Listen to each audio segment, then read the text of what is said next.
Hello everyone, I'm Extra Cheesy 87 and this is our Trails Beyond the Horizon discussion video. So before we get into the meat of things, just to set some expectations for any poor individual who maybe clicked on this video without knowing what they're getting into, this is not a video essay or anything like that. Instead, this is more of a one-man podcast, lightly scripted discussion. Usually discussions involve multiple people, but I've just got such a giant personality that I can do it by myself. I don't need an audience or anyone to say I'm wrong or talk back or do any of that annoying stuff people do in real life slash online, not meet space. So yeah, basic structure is going to be, I think it's going to be kind of like a reverse sandwich where we're going to have two really big things of bread, but like the meat or the whatever, your preferred fillings for the sandwich are going to be a little thin. Because basically what I'm thinking is we're probably going to talk a good bit about like my preconceptions going in. We're going to kind of revisit some of my theories that I presented at the end of CS4, see how right or wrong they maybe were, more right than wrong. Not bragging or nothing, but and then we're going to talk a lot about the end of the game, both in terms of the actual game itself and then just future speculation, because the ending is so open-ended, for better or worse, that there's a lot you can talk about there. So, before we actually talk about the game, though, I do want to mention, so the finale went up yesterday that I'm recording this, or at least this first part, because I'm not going to record it in, this one sitting. I don't got the 3 hour block of time to do that. But I was kind of wondering, I was like, I feel like I did Horizon so much faster than Daybreak 2. I wonder how much faster I did it. And then I did like the rough math on the dates, and it's like the exact same amount of time. I think when I counted, I got 109 days for both. But I don't think that's right, because the Daybreak 2 Let's Play started on February 14th and then ended on June 3rd, whereas the Horizon Let's Play started on January 14th and ended on May 3rd. Now, technically, they shouldn't be equal because February is a shorter month, but it is kind of funny that they mirrored each other like that.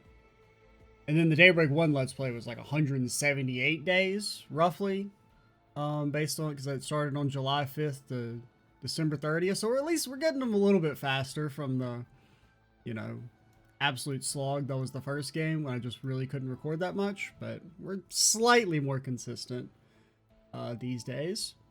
But also, I did the math on because I feel like I finished Horizon so much faster than I did Daybreak 2, but I think it's just because Horizon was so much longer.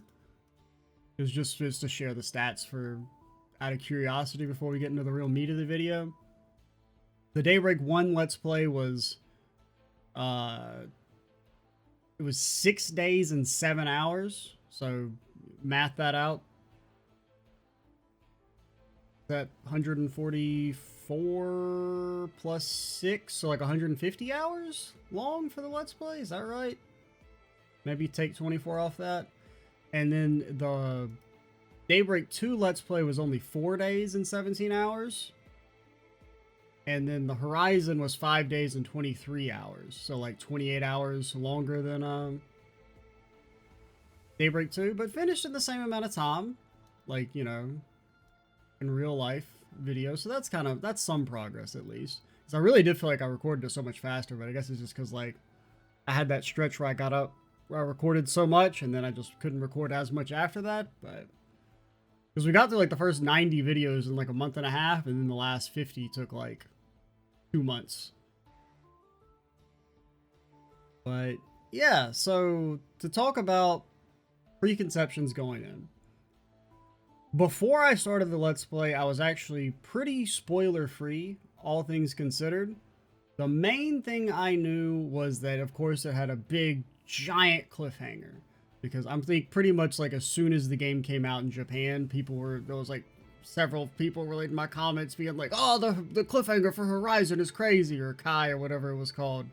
And I'm like, brother, I think I was on Daybreak at that time, at least. But I remember being kind of like, why are you telling me this?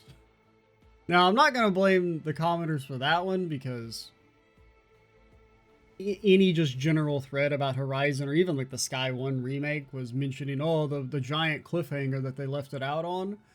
So I'm not really going to fault people for me knowing that. I think there was basically no way I was going to go in not knowing that there was a big cliffhanger at the end. But it has been something that I've known about, like, basically since the Japanese release came out. That there's this big, huge cliffhanger.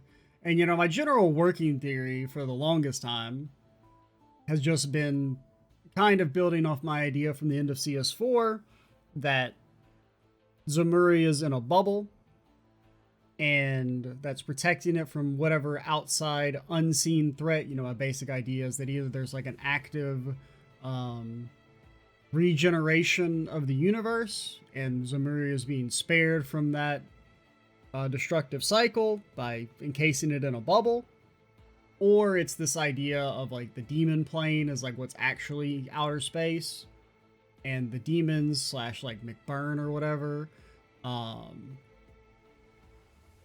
what would want to invade Zemuri and kill everyone, and that ties into the whole idea of the demons slipping through as like the Great Twilight happened, and as just like the timeline has progressed, like maybe the idea that whatever it is that's protecting Zemuri is thinning. And so that was kind of my idea, was that like whatever's protecting Zemuria gets like shattered, and then we get to see the outside world and we learn that it fucking sucks. And then that's kind of like the cliffhanger ending, is like, how are they going to deal with this existential threat now that they've lost their protection, that they maybe even destroyed of their own volition, thinking it was going to be good, and then you learn, oh wait, it was there for a reason, which still could happen. That's, you know, if anything, that's probably still fairly likely, since we know that the time loop was put in place by humans for a reason. When we'll talk more about speculations on what the reason could be later, but that was broadly what I thought it was going to be. Now, my idea changed pretty early on, as I kind of talked about in the Let's Play, because I got some... I can't even remember the original, because there was some comment that put in the idea of a short reset in my head, but I don't remember exactly what it was, but it was like early on, like the first few videos. So I had that for a while, and then there was the thing with like basically knowing that Anya's quote unquote dies at the end, or something happened to her, but yeah, oh yeah, and there was also an element on like a meta level of, you know, since Horizon has come out, nobody has come back to that CS4 video to be like, to do either classic internet thing of being like, hey, you predicted something ahead of time, you know, let me spoil that you were right, or to call me an idiot. And I was like, I didn't really know how to parse that, like if that meant I was right or wrong. Because on one hand, I'm like, you never get complimented on the internet. I could have completely and totally nailed what they were going to do, and no one's going to come back and be like, you were right. Because that would mean admitting somebody else is right on the internet, and you can't do that. But the fact that nobody came back and called me an idiot was like, maybe I'm right.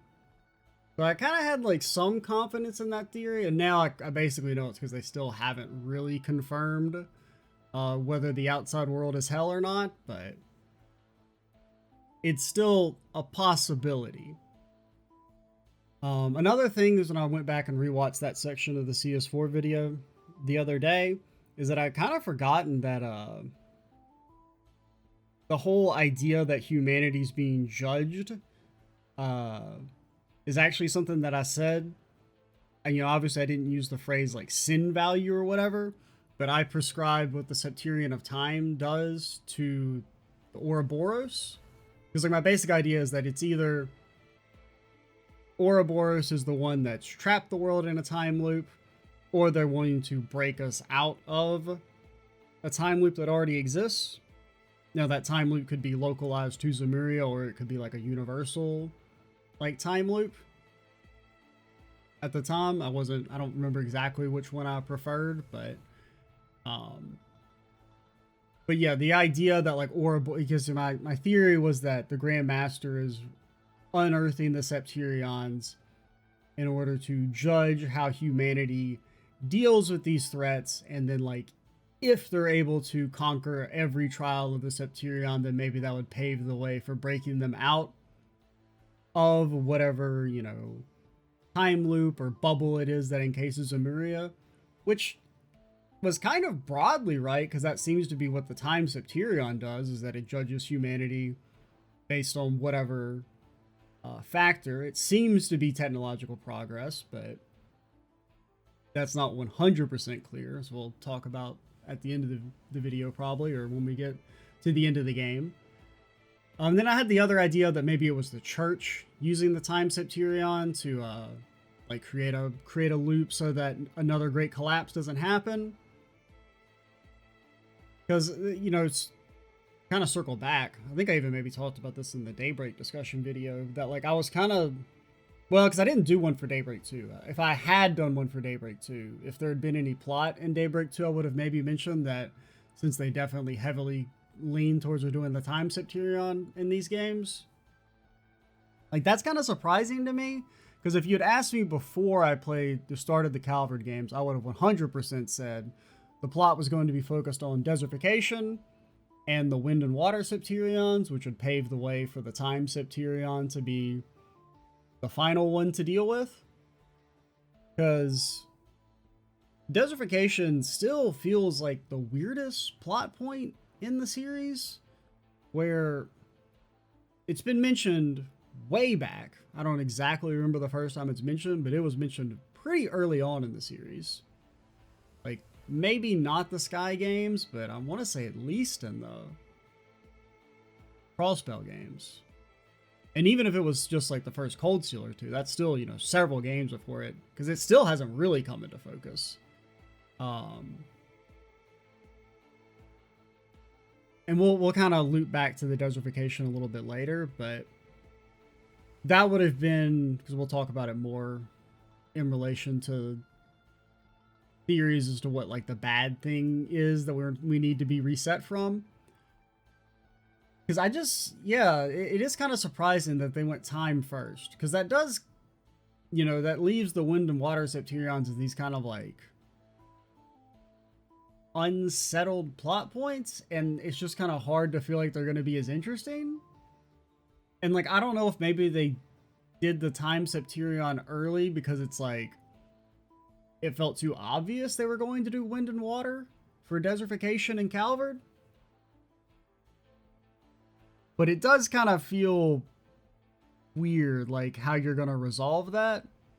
And the thing with desertification, it's like, it feels like it should be this existential big threat, but it still hasn't come into focus because we kind of introduced the idea that the world ends in 3 years at the end of Cold Steel 4, and that's been kind of front of mind ever since.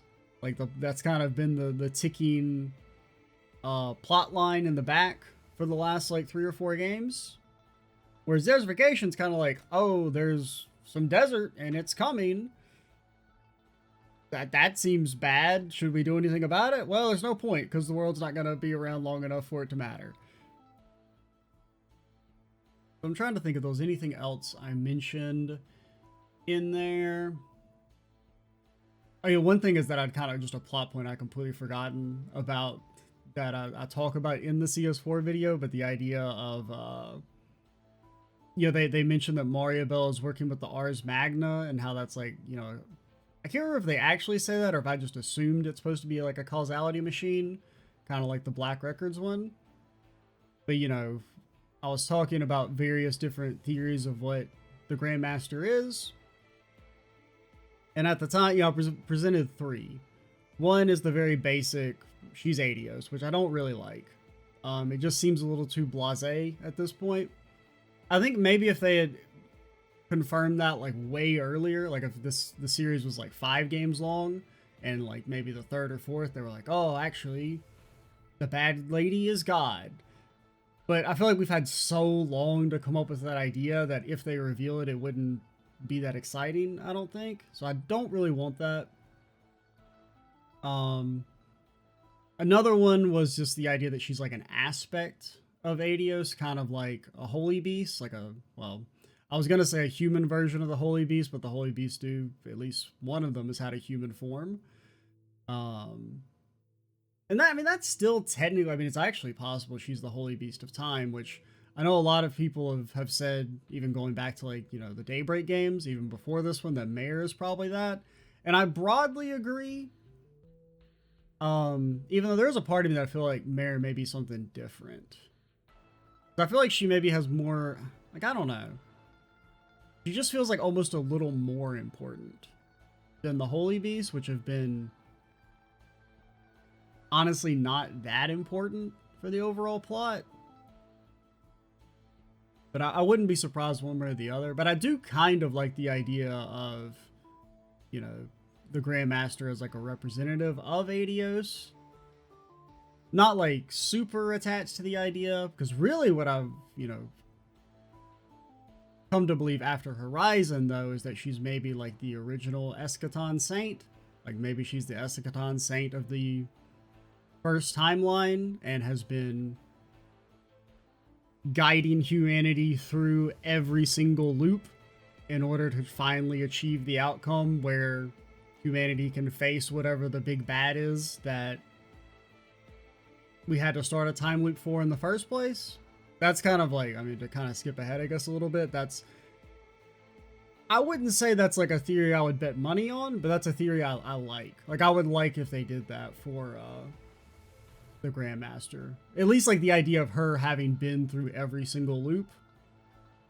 Because that would kind of explain like why she's basically prescient. Like she seems to know everything that's going to happen before it happens. Because she's done it, you know, like 20,000 times. And as an aside, if they better make her able to see the future though. Because if the Grandmaster can't see the future, I got beef with her character. Because I've pretty much been giving her like a hard pass on all the ha ha ha, this advanced my scheme, even though we didn't do anything. Because I've just been kind of assuming she can see the future. She's on her fucking, you know, golden path arc. She knows exactly what has to be done. So she doesn't have to interfere as much because she already knows the outcome. Like for instance, why they wouldn't have interfered, because at, you know, jump ahead again. At the end of the game when they say, or, you know, Campanella has the line about, oh, now the Eternal Recurrence plan can really begin, you know, paraphrasing, is that seemed to imply that, like, they always knew Gramhart's plan wasn't going to work, and they needed, or, like, and that Agnes's backup plan was going to have to happen. Like, they had already, like, weren't even planning for it. They just knew that was what's going to happen, basically. Is, like, the vibe that I got.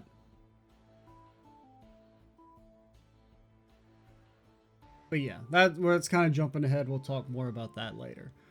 To actually talk about the video game known as Trails Beyond the Horizon, to start things, because we're trying to briefly, or somewhat briefly, kind of run through talking about the actual game itself. Which shouldn't take that much, because for better or worse, it is a very in-loaded game. Where, I kind of hate to say this, but like technically not that much actually happens in the game itself. Like it's still fun and engaging, but actually like plot progression, there's not really much of it in the, especially Act 1 and 2. But to start off with the prologue, pretty strong prologue. I would say one of the best. I'm not going to do like a, I mean, off the top of my head, the best one is still CS4. It's really hard to beat the CS4 prologue. I mean, that's just a kind of just a too hype of a moment of bringing back the Bright crew like that.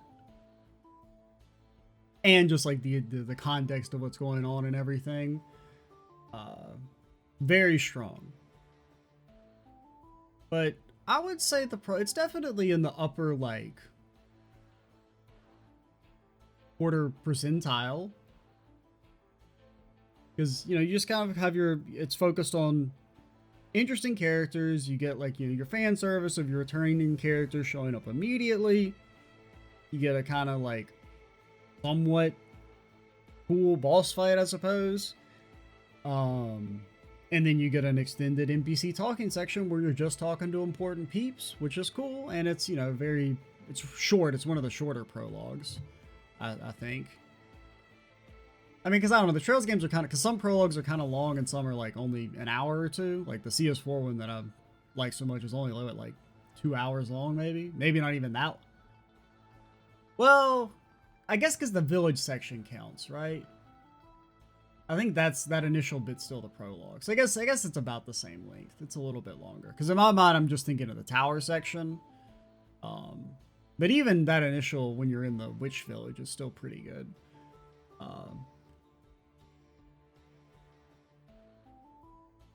But yeah, prologue-wise, not too much more to say than that. It's just kind of nice to get all the characters back. Get to very quickly, you kind of know, okay, here's everyone new that's going to be returning, right? So as for Act 1 in the solo van section, it was cool. It does introduce a recurring issue with all the Van Edith sections, and this is definitely, you could argue it's a very silly nitpick, but I still think it's somewhat valid, of that coming at it from the perspective of doing all the NPC talking, which I do like a lot. I think it adds to the games. The Edith sections are too long. Every section with Van, you need to take one district away. And then I think it's paced almost like the pacing becomes so much better. Just take out like one district from each of the talking sections in Edith, particularly. Just to kind of, this is more for general game stuff, but speaking of the kind of,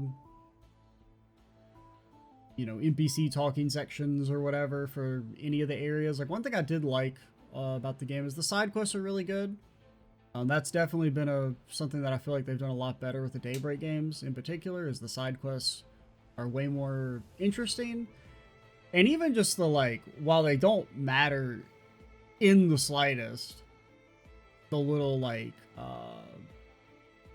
chaos law more or neutral selections, like they so don't matter, but they're at least like, I kind of like them just to have something when it comes to the outcomes of the quest, like even just to kind of think about the hypothetical behind the situation. It can make them a little bit more engaging. Even though I don't think they've ever mattered since the first one. I mean, they kind of vaguely, when it came to who you teamed up with at the end of Act 5 or Chapter 5, but I don't think it did anything in Daybreak 2, and I don't think it did anything in this game, other than just when you unlock the mayor courts. And like, I guess some of the optional achievement rewards maybe, but you know, we don't collect those around these parts. One highlight of the Act 1 section is definitely Yorda. Yorda getting introduced as the nighttime companion because honestly, I remember when I was recording that and they were like, you're going to do another Van Edith section.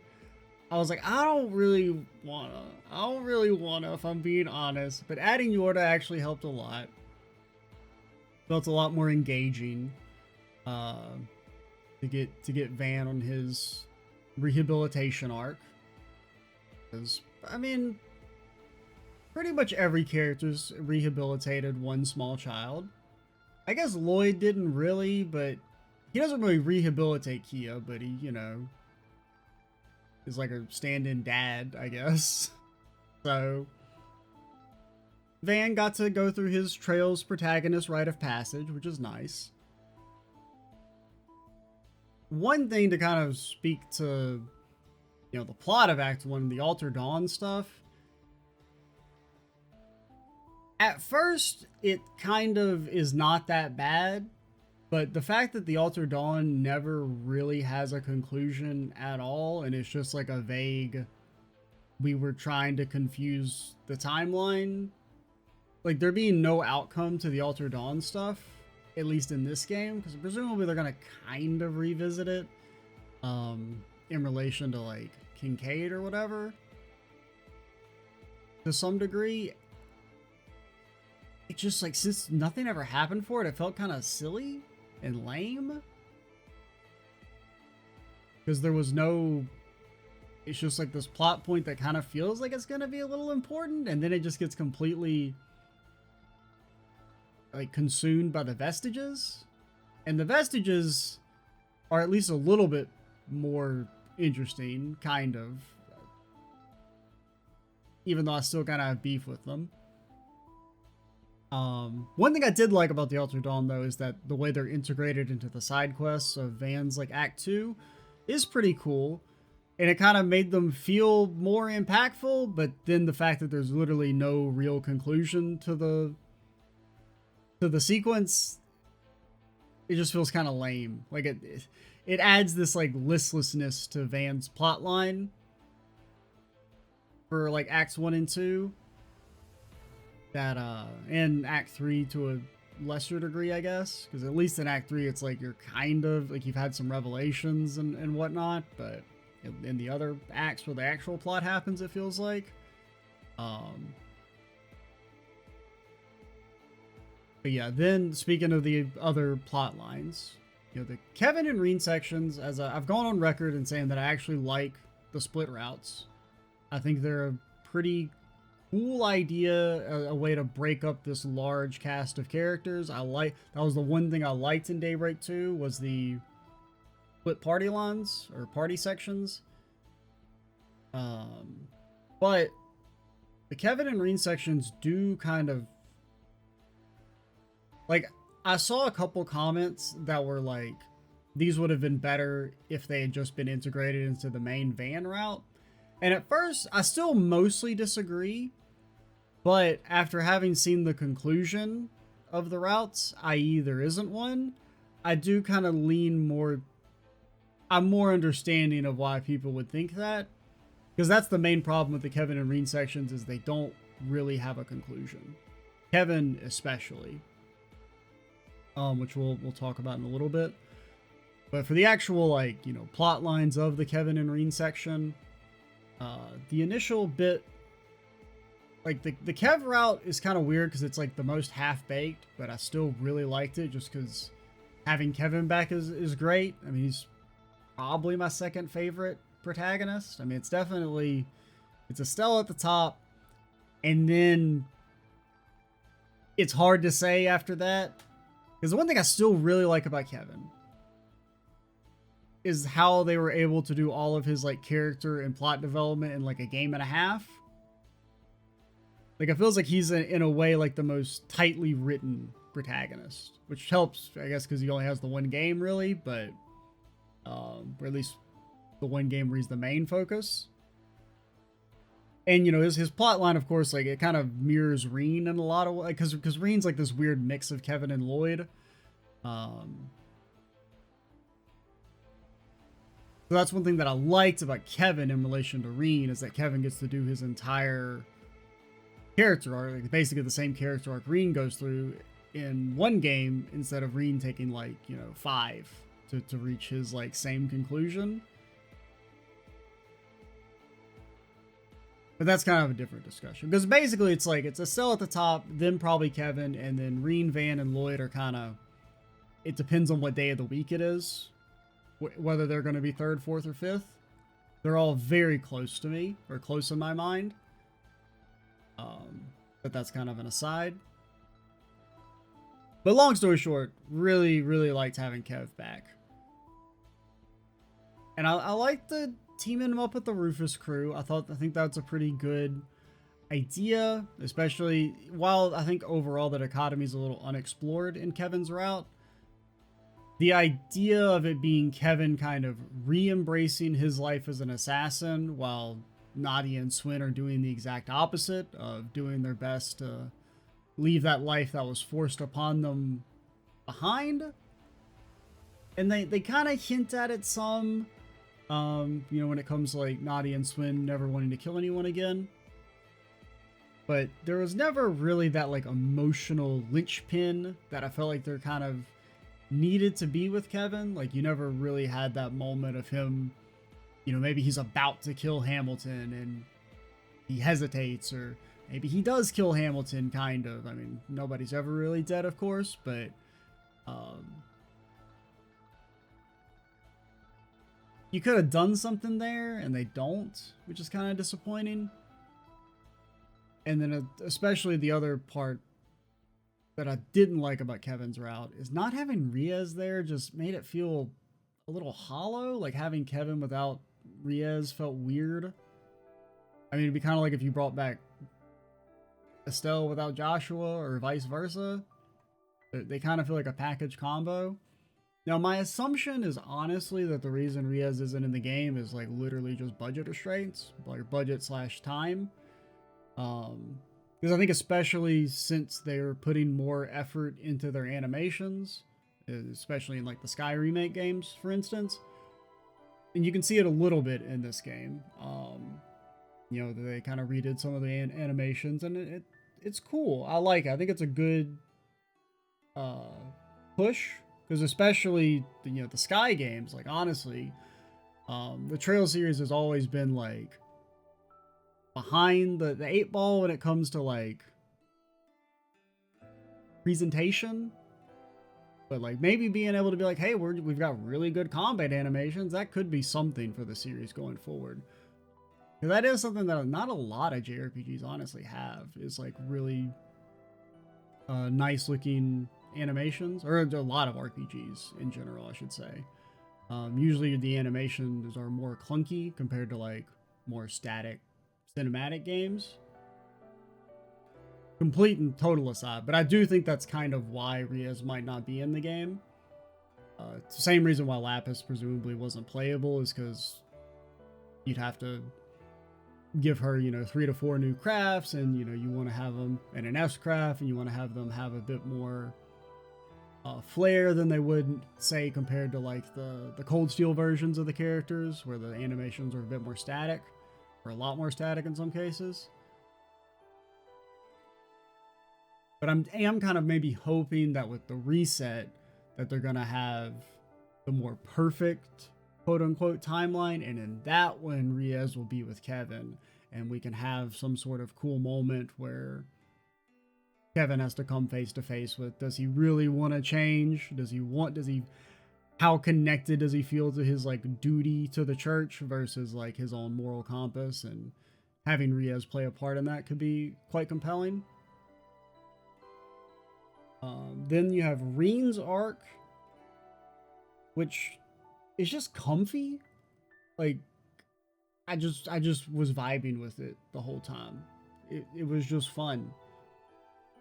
And Rean's arc does have the benefit of, at least it has like some heavy plot revelations in it. Honestly, like, some of the most plot revelations, I guess, happened in the Rean arc up until the end of Van.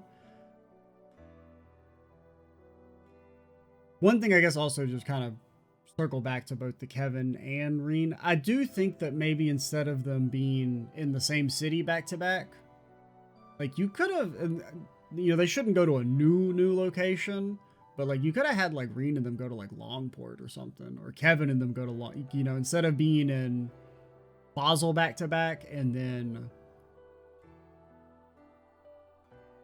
the desert city Tharbad back to back, you could have had them like change locations. I think that would have been something, because that is one thing the game kind of suffers for a little bit, is like there's a big sameness in that regard, because you really only go to 4 locations.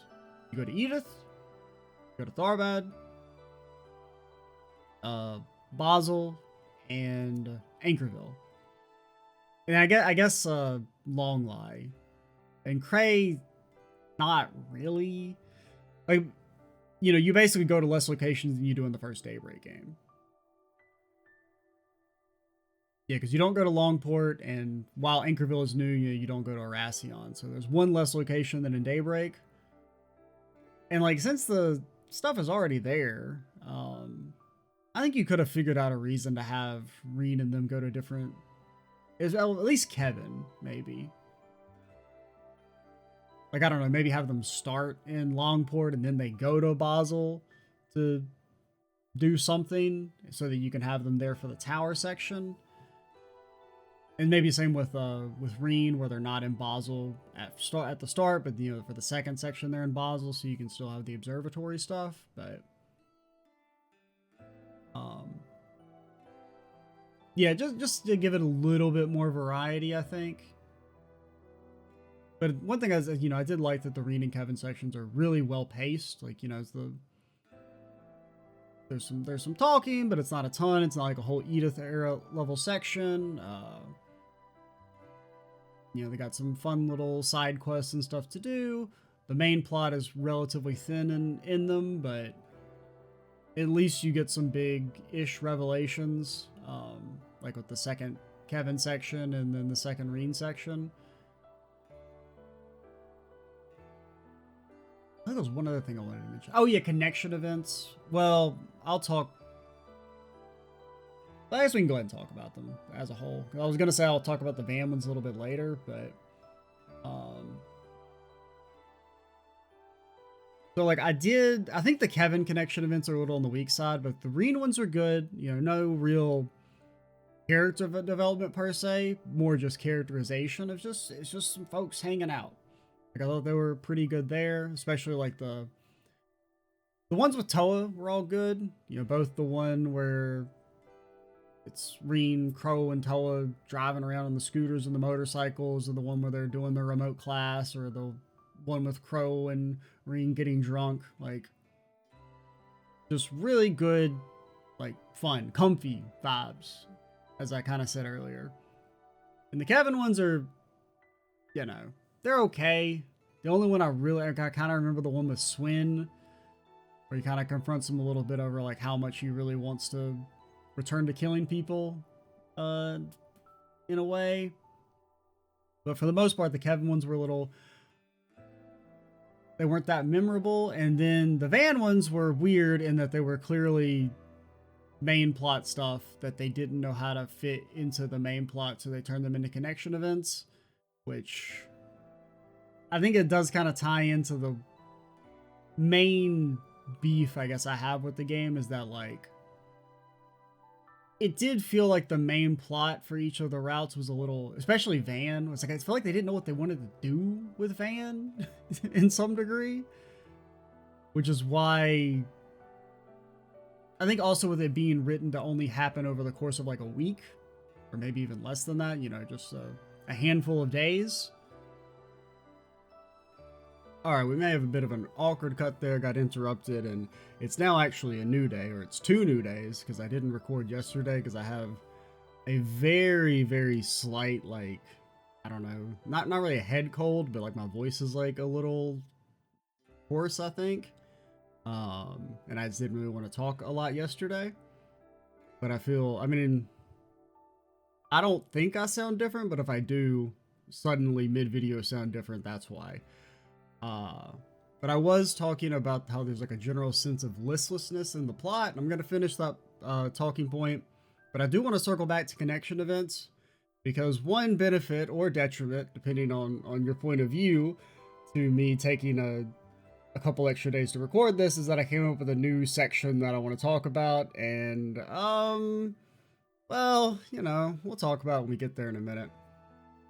But to go back to what I was saying, one thing that I didn't really like about Van's plot overall is that it's very reactive.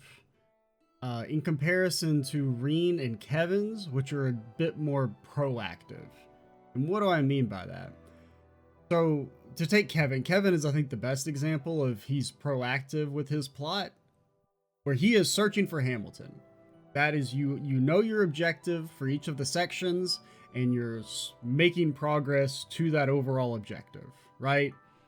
You know, you gather your initial bit of clues in Tharbad, and then once you've got a lay of the land, Kevin does his thing to investigate whether or not Hamilton has been there and what she may have been doing. Then you track down what she did, and then in the third section you find Hamilton. Kevin is the driver of the plot in his arc. Now his arc has issues separate of that, which we'll talk about some when we get to like the Act 3 discussion. But that's something that I do at least kind of like. Whereas with Van, if you think of Van's sections, the plot just kind of stumbles upon him at the end of each act/chapter. Like the main plot of Act 1 is the introduction of Alter Dawn. How does Van get introduced to Alter Dawn? He does basically nothing really of importance throughout the entirety of the day until at the very end he accidentally stumbles upon the finance guy or whatever secretary, political government position the guy had, and is like, hey, please get my son. And then that's how they stumble upon Alter Dawn. Then in Van 2, you're kind of just listlessly going around doing your own thing, and then Ix attacks the Blacklight District, which then leads into the Vestiges getting introduced. So once again, Van and them are not really, they don't have a direction. Oh, and same for, I guess actually the Act 2 would be the first half of Act 2 with the auction. I kept wanting to say carnival for some reason. I was like, it's not a carnival, okay? It's fun, but it's not a carnival. Other things can be fun other than carnivals. Now, granted, I guess auctions are really fun if you actually have money, but like the auction is also, it's like they're just there to do something random, and then Campy shows up and is like, I have to force you to do the plot now, right? Because really the only part where Van is being proactive is in Anchorville, where it's like, okay, we know that the Vestiges are here, and we've come to Anchorville to search for them, and maybe learn a little bit more about them and what they're trying to do. And same for the finale, where it's like, we're going back to Edith because we're going to rescue Anyas and Rin. There's a sense of purpose to the main character's actions. It feels like the story's a bit more thought out in that regard. Whereas for most of the game, Van is just kind of wandering around doing nothing. And it's fun. I don't mean that in like a bad sense, because like I enjoyed the Van sections. I enjoyed the vibing and the side questing. I think that's all done pretty well. But I prefer it when there's like a more concrete goal or objective you're striving towards. And I just don't feel like the Van sections really have that. And Rean's a mixed bag. He's kind of in the middle, where like Rean 1, there is an objective of like, hey, you're gonna do this military exercise, but Rean has a bit more, has like the most vacation vibe of all of them. It's like, we know something more is going on here, but really we're here just to do the one thing, and Rean's kind of taking some people along because it'll be fun, and they haven't hung out in a while. That's kind of like the undercutting of Rean's section. But like Rean 1, he's there to do a thing. Rean 2 is definitely, he's reactive. They just are going to the observatory, and then they stumble upon the sky being a lie. Now that one gets a bit of a pass because that whole section is cool. It's like it's a big, interesting lore drop semi-early into the game. I mean, it's not. It's like, you know, I mean, maybe for a normal player, it's maybe like 30-ish hours. For us, it was probably closer to like 40 or 50, but I think it was around like part 50-ish. So, not really early, but in the grand scheme of the Trails games, pretty early. Since they usually, if they're going to do a plot drop, it's like 5 minutes for the game ends. I'm not entirely being fair there, but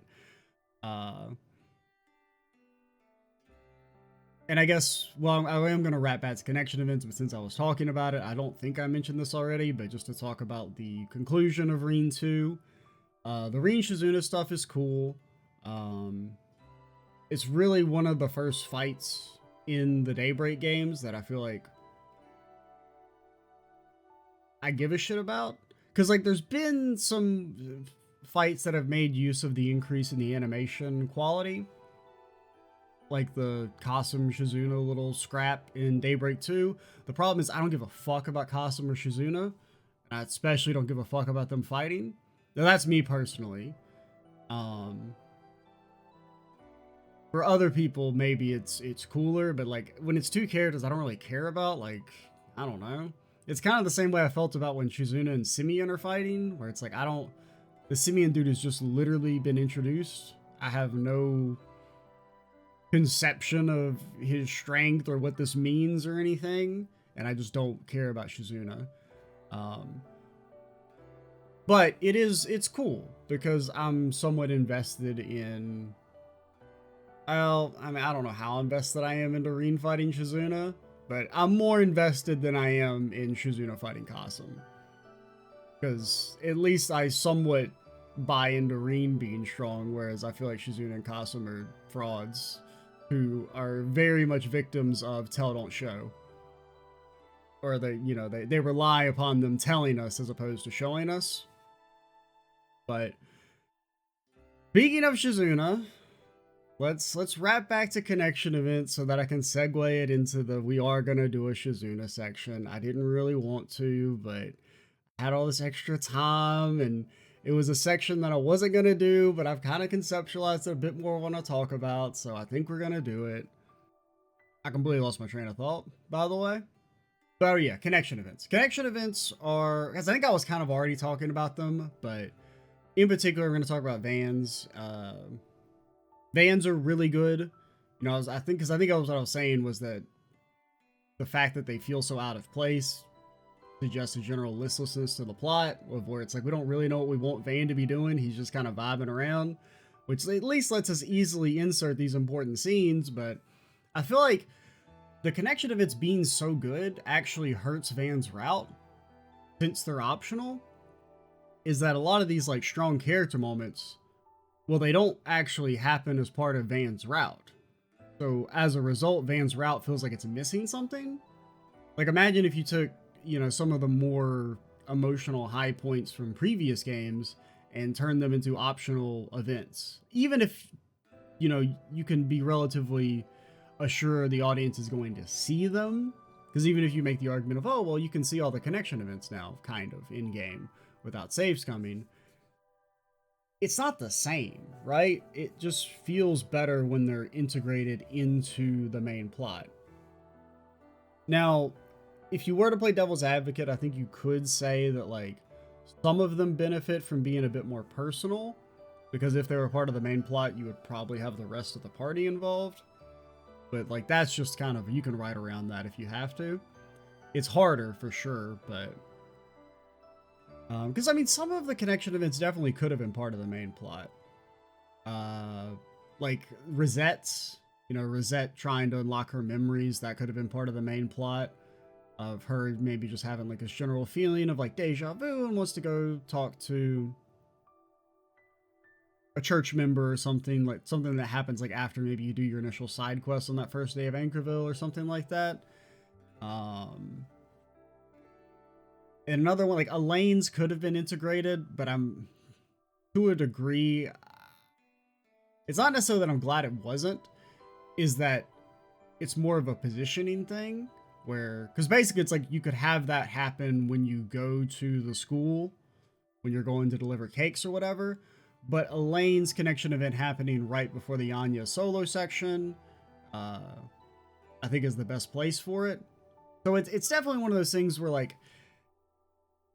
there are some strengths to, sectioning these off as connection events, but I do think it's slightly more weaknesses than strengths, because it lets you be more flexible, but I think by taking that out, you reduce the you're basically taking meat out of the sandwich of Van's main plot by taking these very important scenes and some that are emotionally resonant, in particular the Elaine scene, which, as I talked about in the Let's Play, I mean, I just absolutely gushed over. It's my favorite scene in the game, easily. And my favorite scene in the series for a long time. And definitely feels like it being taken out of the game makes the game feel a little bit weaker. But if we're going to talk about the good connection events, you probably know where this is going. Let's talk about the bad connection events. Let's talk about the two worst connection events, which for some reason involve the same character. Alright, it's the Shizuna section. I don't know how long this is going to take, but it's, well, we're going to start just talking about her connection events and how disappointed I was. Because on some level, so, you know, I've had beef with Shizuna since she was introduced, of course. I laid out my thoughts on how I think the way they introduced her at the end of Reverie was very poor and whatnot. But the community, as far as I'm concerned, she's like the most loved character by the community, as far as I can tell. I don't engage with the fandom that much, but from what little engagement I get outside of my own videos, is that she is the most overglazed, loved character of all time, which is really confusing to me because people generally don't seem to like Kasum and they're the same character. They're the exact same character, which I've talked about that before. And we're not going to talk about that. We're going to talk about something different, but just to reiterate, kind of, that was my opinion at the end of Horizon, was I don't really get why people like Shizuna. She's Kasum, and people don't seem to like Kasum. Now, I kind of maybe had this faith that since Horizon was out and some of the hardcore people would have played either, you know, the original Japanese release or at least like the kind of machine translated version or whatever. So I was like, maybe it's a situation where she gets some really good growth in Horizon or Kai or whatever it was called at the time. And people are doing a thing where a character gets development in a future entry of a series, whether it be, you know, a TV show, book, or video game, and then you take those positive feelings you have for the character at that point and then retroactively apply them in the past to like the character before they were actually developed. Like, say if you take like a one-note character who then eventually gets like some time and devotion put to them later in the series, and so then you're like, wow, I really like them now. And so now you just kind of take those same likability and apply them back to when the character sucked. So I was kind of thinking maybe that's what part of it is that people just really like what happens to Shizuna in Horizon, and it'll maybe make a bit more sense. If anything, it's the fucking opposite, because they don't do anything with their character still. It's been 3 fucking games. If anything, it's like liking Shizuna still to the degree people do is even more baffling, because at least in the first game, she wasn't in it that much. She just kind of showed up and she's like, oh my god, I'm so cool. So it's like, I guess if you're into that, if that's all you want, I can kind of understand liking her. And to segue into that, well, let me finish talking about the connection events, but you know, the first connection event is horrible. It's like my least favorite connection event. It has no substance to it. It's just some lady shows up and you don't know.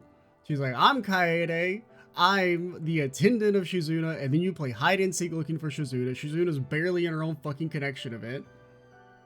And then Kaede doesn't even give you the fucking tea. They don't even do the extremely obvious layup of like, oh, Kaede tells an embarrassing story about when Shizuna was little.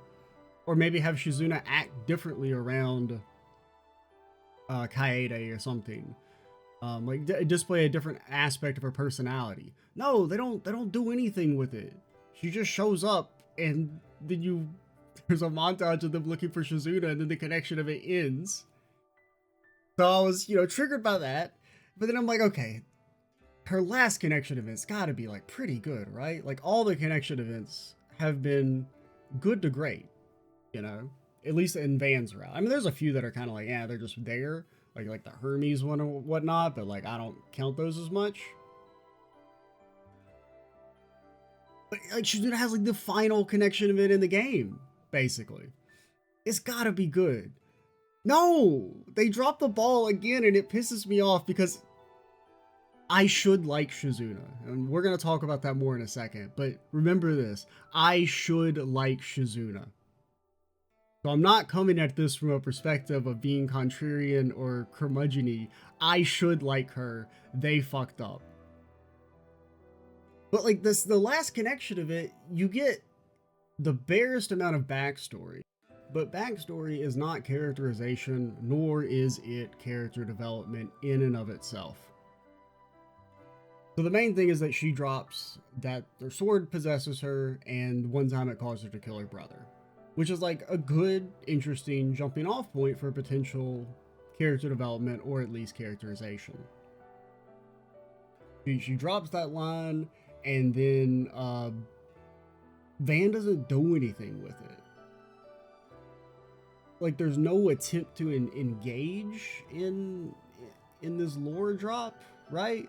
Like, even just something as simple as Van being like, tell me about your brother, or do you want to talk about it? And if Shizuna just shuts him down, like, she doesn't even have to actually open up there or be vulnerable, but like having any sort of emotion displayed at all can be revealing. Like, even just say a situation where he says, can you tell me about your brother? And she's like, no, I'm not going to do that. Like, she doesn't have to be like, you know, necessarily super nonchalant and guarded, but the simple fact that she won't share is characterization. But they don't even press her to give her that chance. Because I'm not necessarily saying like, oh, she should be like all sad or whatnot about, you know, something that happened that's not really her fault, but it would make sense to kind of blame yourself for it. And it's not even like a situation where they establish, oh, well, she's so into fighting and getting stronger because she wants to make sure she never loses control again. That's not really it. She fights and stuff because she wants to fight and stuff, which there's nothing wrong with that. As like a bit of characterization. But they just don't do anything with the sequence. It's just Van's just like, oh, I think I understand you now. And it's like, they just don't give the character the chance to have an emotion, to be anything other than quirked up sword girl.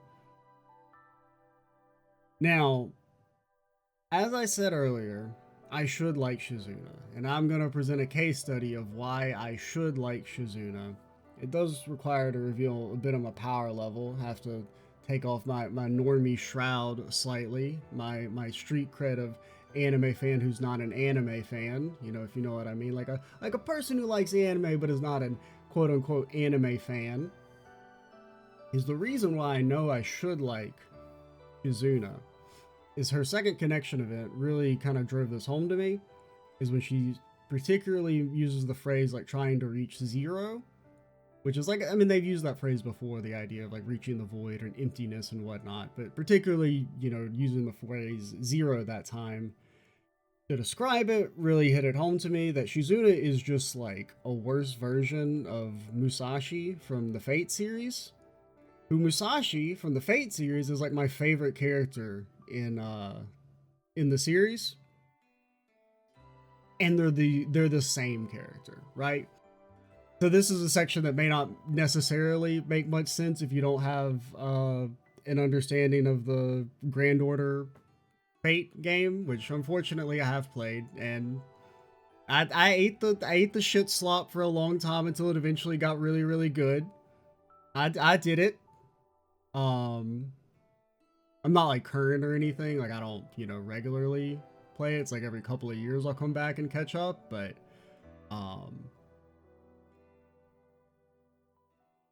kind of lost my train of thought there for a second. But the similarities. They're both crazy combat sword ladies. They're both, you know, samurai sword ladies who really just like to fight people. That's like their main characterization. They're both presented as being extremely strong when they're initially introduced. Their out of combat personality is quirky, irreverent, very lol so random.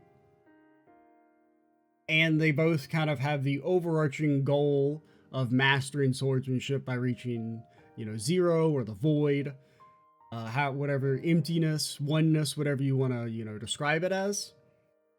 And they're walking that path not really for a concrete reason. They're just kind of doing it because to do it, like it's fun. It's just like the natural conclusion of them being sword masters.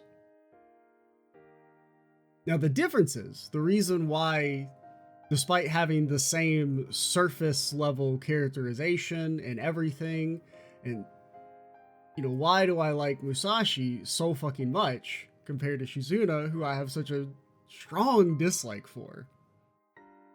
And I think it's just because it showcases, well, one thing is that it's also, to be fair, you know, Shizuna is technically a side character in the Horizon games. She's not the main character, but as far as the game concerns, she's the most important character because she has so much fucking screen time. She has so much screen time. But like Musashi, you know, is introduced. She has a much stronger background buildup. which is something Shizuna doesn't get. She gets shown up, and they take the easy route of establishing a character as strong by having her just one-shot a known entity, which is, generally speaking, one of the worst ways to establish a character as strong, is to just have them show up and take out a main party member or a main character easily. And to address this, because sometimes you still see this pop up where it's cope, but they're like, you know, Shizuna didn't actually easily beat Rean. It was just that she surprise attacked him. No, that's cope.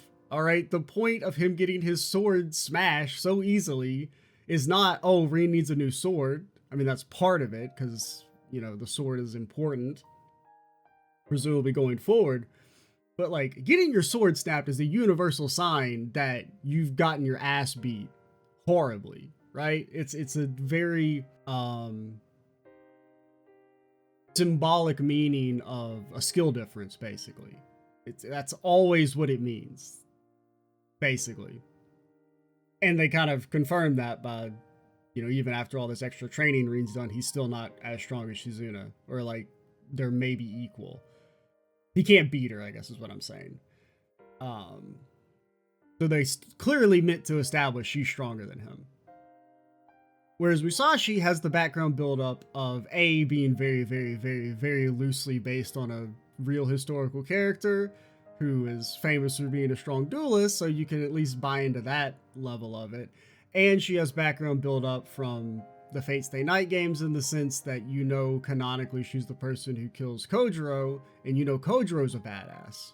And the thing I like about it is that the Musashi, when she's introduced in Fate, is a character who has the potential to do that, but is not actually yet there. You know, the storyline there is her getting strong enough to eventually be able to beat this character, right? And across her storyline, it's like she's introduced as very strong, and she keeps fighting people who are basically just as strong as her, and just barely wins every time until eventually, you know, she can fight the big bad at the end. Whereas Shizuna gets introduced, gets the easy one-shot on Rean, and then proceeds to do fuck all for the next 3 games. Like, seriously, if you actually think about it, she has no wins other than Rean. Oh, she beat Hercules that one time. Yeah, Mint could beat Hercules. They're a joke. They don't count. But if you think about, like, any time Shizuna fights, it's one of 2 things. A, like when she fights Van and friends, it's, oh, she lost, but she wasn't even actually beginning to try, so it doesn't count. Or she fights for like 4 seconds and then it's a draw. You know, she fights Qasim, it's a draw. She fights Simeon, it's a draw. She fights Rean again, it's a draw. She doesn't ever win anything for all the glazing she gets, which is another problem I have. She has no, like, even after 3 games, they haven't said one thing she's ever actually done. It's annoys me, man. Because, like, think of, like, when Arios gets introduced, to use an example from the actual series that people might know about. Like, Arios gets the background introduction if he solves a diplomatic incident in Remiferia, and presumably fought off Ouroboros enforcers, which at the time meant a lot more because Ouroboros was still scary. They hadn't been, like, defanged as much as they get in Cold Steel. You know, because in Zero, at the start, when you kind of hear about that, you know, your last real encounter with Ouroboros is in Sky 2, where they're presented as being extremely strong. You know, just like the 4 of them are able to, like, sack Gransel. I mean, granted, there's extenuating circumstances with the Orbital Shutdown, but it's still, like, that sequence is meant to showcase, like, how strong the Enforcers are. And those are just, like, you know, we would now think of all 4 of the Enforcers in Sky 2 as being, like, the weak ones. But that's just kind of a whole separate side, with, like, Ouroboros being this weird kind of... Their characterization has changed a lot over the course of the series, but we're not going to get into that, really. But yeah, basically, you know, the whole point of making the connection to Fate and Musashi is not just that, like, I mean, the characters are so fucking similar. Is that, like, I really, really like one, and it's just because they did slight differences. They put a little bit more care Like, there was not care, but there was more restraint, right? Like, if whoever was assigned to write all of Shizuna's dialogue was just occasionally told no, they were just like, no, we're not, she's not saying that, we're not having the other characters say that about her, she's not doing that, I would probably actually really like the character. But the complete and total lack of restraint just hurts her character so much, because it feels like anytime she talks, all I can do is roll my fucking eyes. And another problem, and this is honestly really the biggest one with Shizuna, is she doesn't have an arc. Like, she just exists for her entire screen time now, which, to a degree, a side character doesn't necessarily have to have a complex arc, but she's got way too much screen time to not have anything going for her, which is why what should have happened in the Reverie sequence is, instead of having her easily beat Rean, is, it doesn't, I would not go so far as to say Rean beats her there, but it should be a situation of where maybe Shizuna's super overconfident and thinks she's gonna fucking murk this scrub, this fucking secret disciple, fucking nerd. And when he holds his own, or maybe, you know, even gets the upper hand against Shizuna, it's like a wake-up call for her. And so, over the course of Horizon, she's trying to take her duties more seriously. Like, she's trying to get stronger, because the idea that this, like, second-rate disciple is equal to her is, like, frustrating, or, you know, it shouldn't be like that, or anything, really. Just give her something. Or the alternative is just make her older. So it's like, the fact that this kid is as strong as her could be a motivating factor. And, like, maybe why she's, like, following Van around all the time is because that's the easiest way to get into cool combat. But, like, giving her character, just give her character something. She's got no purpose. As it stands. I'm trying to think of there's one other thing I wanted to mention before we move on from the Shizuna section. But yeah, I guess basically Shizuna either needs to have some sort of character arc or reason to be there, or she needed to have way less screen time across these 3 games, would be what I would say. If she really does just exist to be someone Rean eventually fights / teams up with to kill the Septurion of Time, maybe she doesn't need to show up as much. Which is not my preferred solution. My preferred solution is that, like, I want to like the character. I want them to do something interesting with her. But they don't want to do that. They hate me in particular. And they're like, we're going to keep making her bad on purpose. We could write the character good. It wouldn't even be that hard. But we're not going to. Yeah, that's definitely what's going through their mind. But, yeah, I think we'll end the Shizuna section there. I just can't believe after 3 games I still haven't done fucking anything with this chick. And everyone loves her! And it's like a basic, it's like, maybe it's like I want to be in the club. Maybe I want to like the character too, because I feel like I should, but I don't, because they're not doing it right. But yeah. My voice is kind of giving out on me again, or not again, but I might have to, this video might be a little delayed because we're probably like halfway through and it's Thursday, and I wanted to actually have this go up tomorrow, but that's not going to happen. But all right. To move on to the Act 3s, which is now is where we can kind of talk about some of the weaknesses of Rean and Kevin sections that really only become apparent in Act 3. Because even though, you know, I've advocated for the split routes, I think they're a good idea. I do think because like the biggest problem with the Rean and Kevin sections is there's no conclusion. Kevin's in particular. They kind of just end. And Van's is similar, but Van has a bit more ambiance to it. Plus it's like meant to be a cliffhanger, so it just ending is part of the point.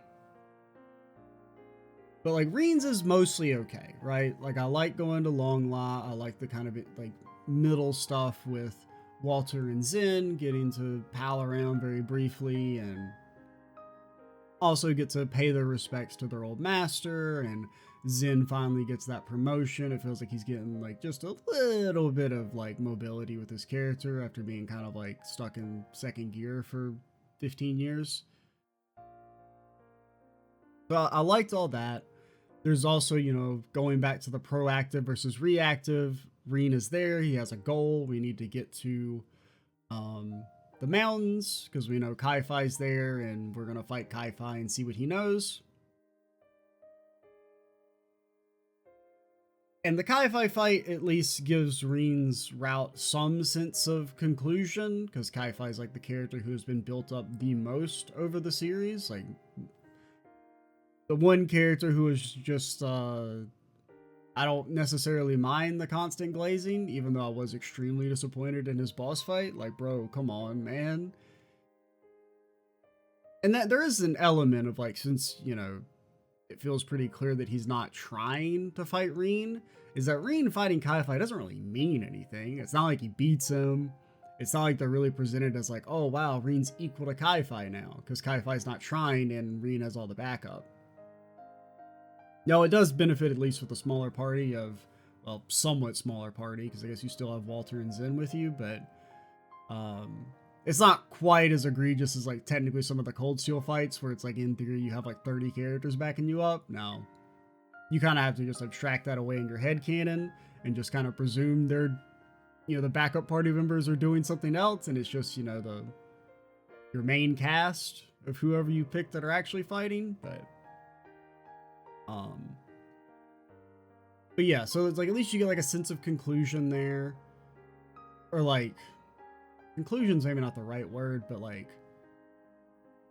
I guess it's got some aura to it, I suppose, to use that phrase, which is of all the internet slang in the last 5 years, I think aura is my favorite new word. I mean, it's not really a new word, obviously, but like, you know, the new colloquial internet meaning for it. Definitely one of my favorites. I feel like it complete side tangent. Really, it's really evocative of what it's like such a simple repurposing of a common word, and it's like when you say something's got aura, it just, you know what it means, man. Even though we would have never said that like 10 years ago, or even just like 5 years ago. Whereas in Kevin's route, Kevin is like a cool idea, but Kevin feels the most like they just ran out of time. Like Kevin is like the final section of a paper that you're writing the morning before you have to turn it in, and then you realize that you've hit the word count or the page count, and you're like, oh, I can start wrapping up. Well, you know, blah, blah, blah. It's all right, on to the conclusion. That's what Kevin feels like. And I hate to say it, that's how you know I'm honest. Because if I was dishonest, known Kevin lover here, I would be like, Kevin's routes are actually incredible. Nah, his last route kind of sucks, unfortunately, because it's like a cool idea going to Cray, but it has the problem of the Ashen. Like, there's all these characters that don't fucking need to be there. Like, why is Riksha and Lucrezi in them there? Like, who fucking cares? And then you have this random aside of Lapis gets to go into the past, which I'll give him the benefit of the doubt, and that'll eventually be important, but it just feels kind of very random at the time. And the only side character who should be there is Marielle. I was going to call her Maria Bell. She should not be there. She should be consigned to Oblivion and never return again. It is Marielle, right? Yeah. Reporter lady. You know, her being there has some meaning, you know, getting to see where Dingo died and recommit herself to trying to be a journalist that was trying to capture the same things he did. So there's benefit there. But Ashen and them should not be there. No, literally 0 point. And instead, what it should be, and I will slightly chalk this up to like budget issues as well, maybe, which is, it's not an excuse, but I will give them the slight consideration for it. But it should be that you, instead of fighting Ashen and Riksha and Retzi and the other one, Zeta, you should fight Leon and Celise and Shreed and Najd right there, and then the final fight for Kevin are the 3 new vestiges, who are the only cool vestiges, since they have the benefit of being characters who you know, are not just shamelessly being brought back, since they kind of didn't really exist in the series beforehand, which is, as an aside, the only times it's cool to resurrect a character is A, if they functionally died before the story ever started, so they never existed. Like, I don't have a problem with them bringing back the con guy or the 3 revolutionaries, because it's not a situation of like, oh, we killed this character and then we're going back on it. It's like they were always dead, and at least now you can kind of do something with them.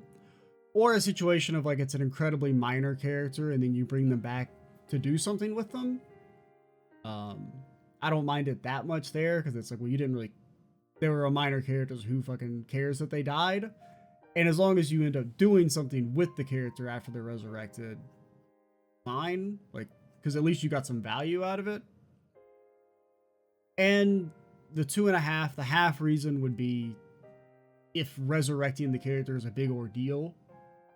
Like, for instance, we're kind of jumping ahead slightly, but like when it comes to Anya's, like if she's actually completely gone, if you have to spend like half of the next game trying to bring her back, I won't have that much of an issue with it. Because it's like an ordeal to get her back, to resurrect her. But alright, so for Van Route 3, I think we're going to talk about it. I'm going to take a break, and then we'll come back and talk about that, and then we'll talk about the end of the game for a really long time. Should be fun. Alright, so we're back. It's been a couple days since I recorded I did the first 2 recording sessions of the video.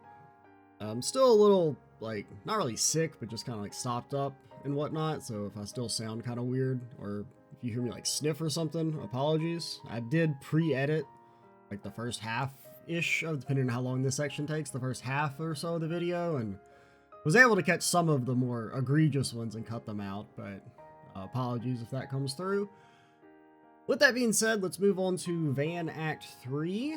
Now, for Van Act 3, I don't have too much to say about Part 1 of Act 3. I liked going to Anchorville. It was nice to finally get like a truly new location. I guess, well, Cray wasn't really new. I guess the outskirts of Cray were new, but, and plus you could do this before you go to Cray. We just happen to not, because I'm the #1 Kevin fan.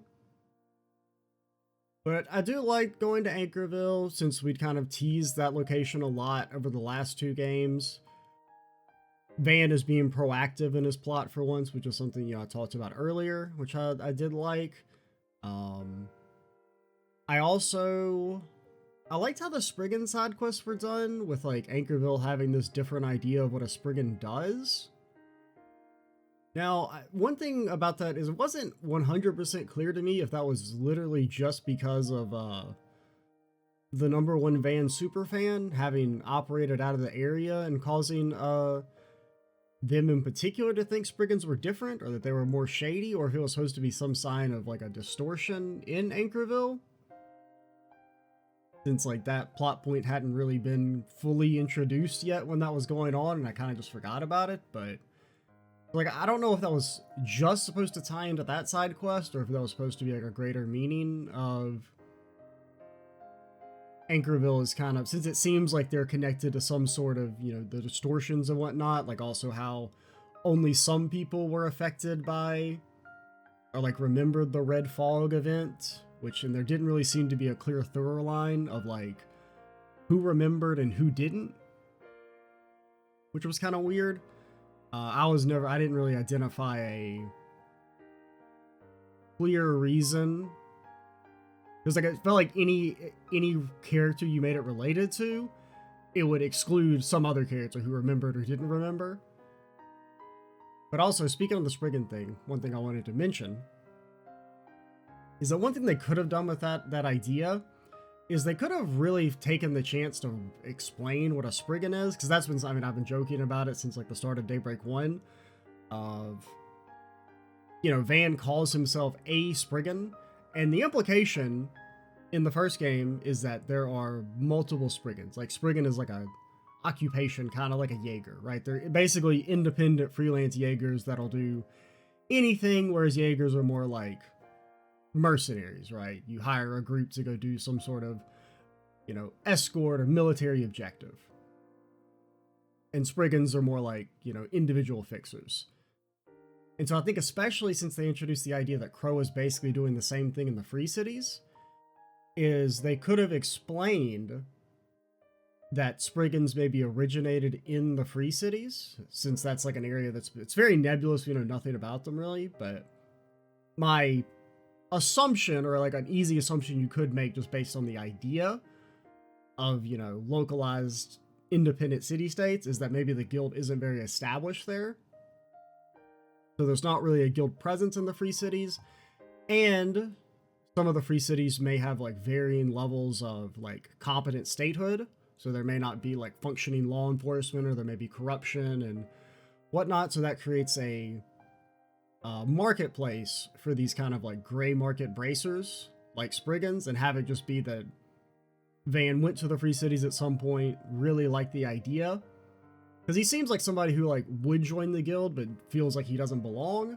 So being able to basically do bracer work on his own, seems attractive to his character. So just have it be that he imports the concept to Calvard, and at that point no one else really has, because there's not the same marketplace for it, since Calvard is a functioning state, has a strong guild presence, and even the underworld is very established. So if you need something fully shady to be done, you can always get like Hayue or any of the gangs to do it.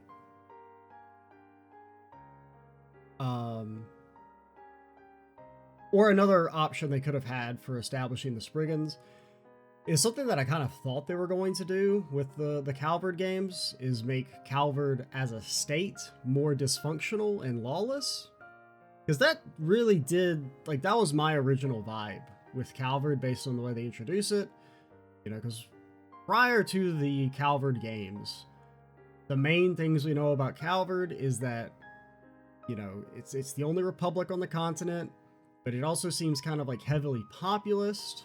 Can't really think of any, but that was kind of my vibe. I don't know if there was really any textual evidence to support that, but that was kind of my feeling with like Rocksmith's initial characterization, is that he's like this very popular politician, but maybe not like a full-on demagogue, but the fact that he had been ruling for so long, it felt like, and they established that he's setting up his own like secret police basically in Sky 3. And we know that like the mob or Hayue is like very influential. There's a lot of anti-immigrant like terrorist movements or whatnot. Like that's a big point of pressure in Calvard, is supposed to be the anti-immigrant sentiment. And the fact that, terrorism is a big enough deal that they try to assassinate the president even when he's in like a foreign country. It seemed like that was going to be a hint of like, this is not a fully functioning state. And that would maybe provide an avenue or like a marketplace for these gray market bracers of Spriggans. But for the most part, Calvard is like perfect. It's presented as not really having any problems in the Daybreak / Horizon games, or I guess Daybreak games and Horizon game. Especially since immigration is very much sidelined. This is what we're kind of full on tangenting, but I do have a point here at the end. Like, since immigration is presented as being this big issue, but they kind of, they address it in the sense that like Almada is, they target immigrants or Easterners, and they work with anti-immigrant terrorist groups. Not necessarily because of their own reasonings, but like they're just convenient. Since like, terrorists are like inherently violent, so you can like channel that violence for your own ends. But it feels like that issue gets kind of sidelined, because I also thought it was going to, as I mentioned earlier, I thought the games were going to be about desertification, and so that would be kind of the main thrust of the plot, is game one kind of sets up Calvard as a state, this internal conflict over immigration, and how more and more people are having to come from the east because desertification is intensifying.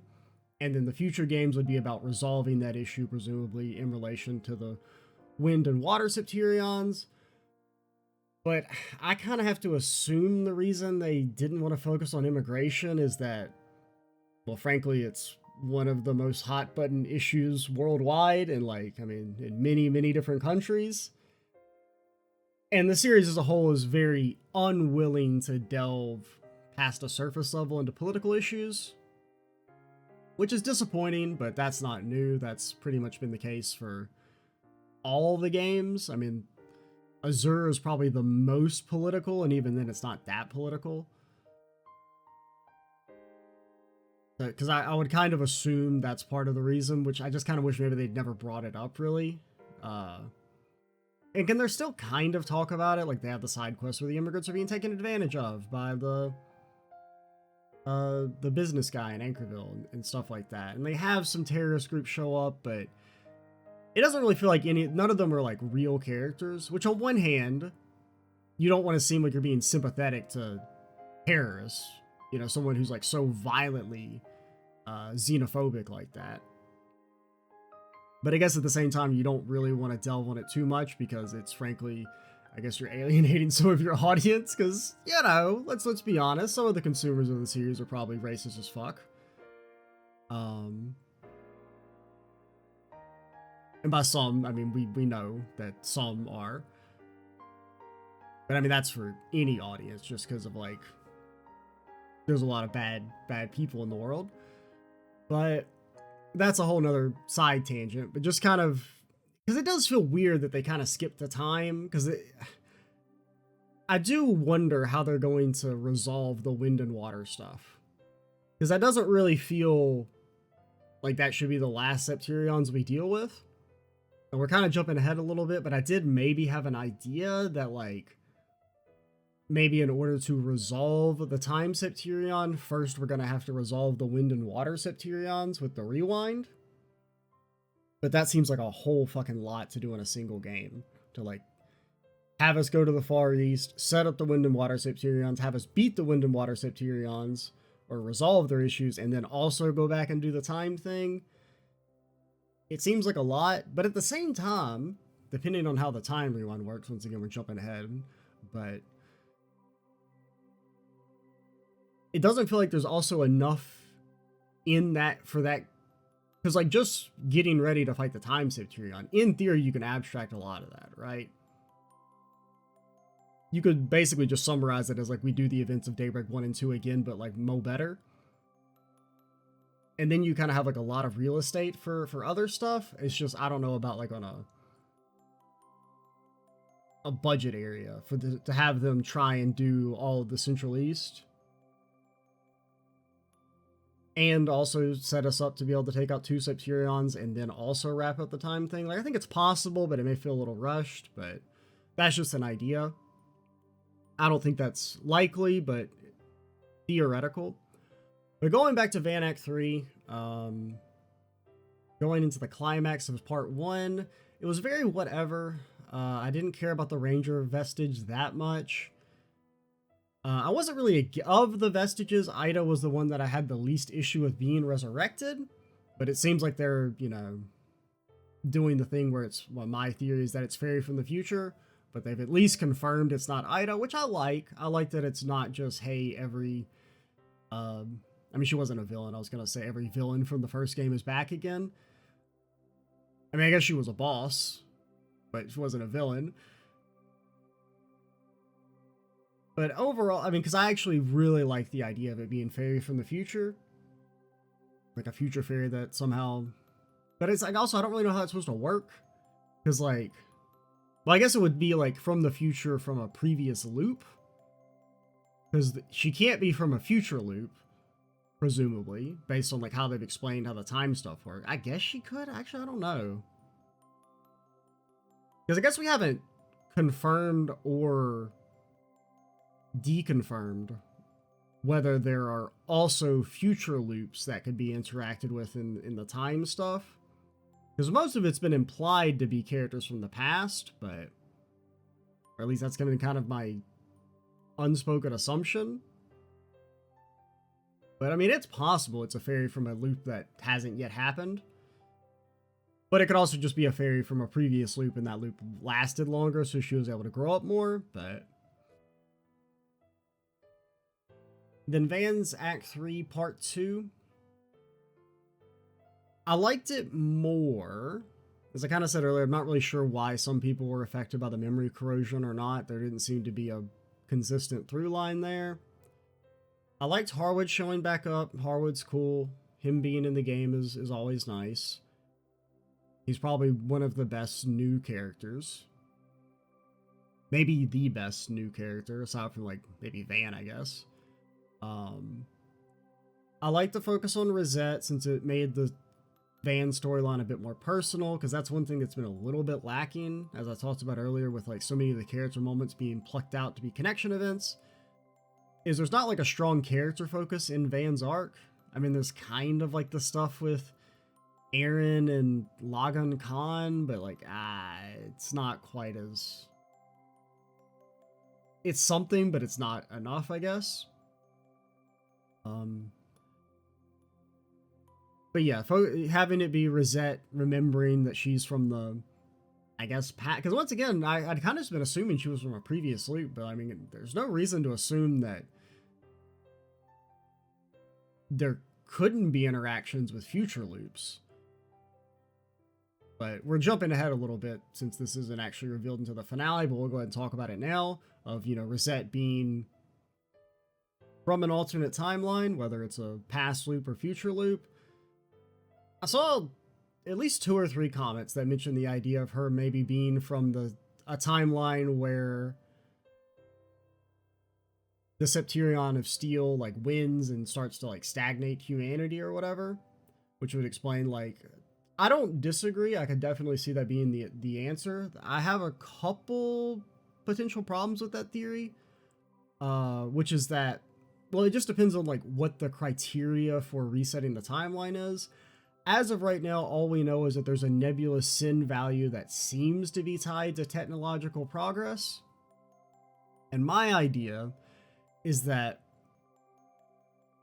Rosette's timeline seemed too advanced. Like, it's more, based on what we can tell, it's more advanced than the current timeline. So why was hers not reset way before that? Because it can't just be that, like, they didn't invent rockets, right? Because if the solution to the time reset was don't invent rockets, then that seems like a pretty easy solution. You know, just don't build rockets, right? That would put off the time reset. And so the idea that it always happens every approximately 1200 years, because you would think in the loops technology would advance a little bit differently each time, like, with more of a margin for error than just like maybe a few decades or even 100 years. Because like there has to have been like across, you know, 19,000 loops, one where they didn't invent rockets. So that then it can't just be that. It has to be something else that causes the reset, I would assume.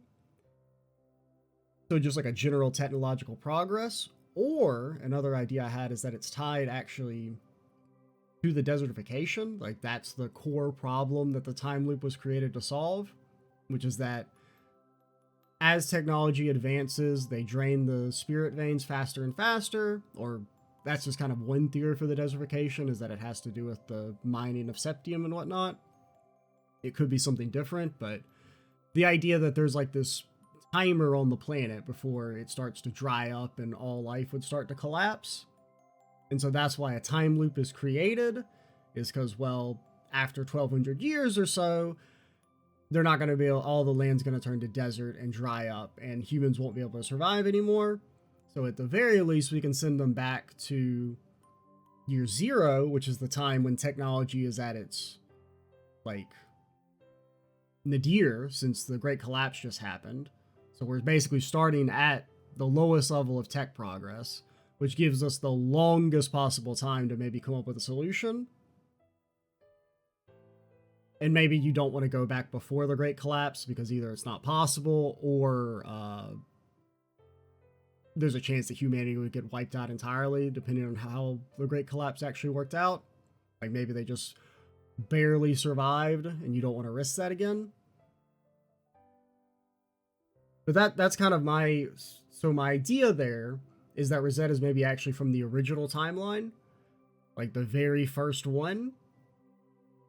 as opposed to being from a loop that or a world that was already looping, which would be why her tech is so much more advanced. But the world is still desolate because the encroaching desertification, and her world doesn't get reset, it seems, or it's like able to progress technologically because there is no loop in place, and they put the loop in place around the time that Rosetta's maybe sent back through time. However, they're going to explain how that worked.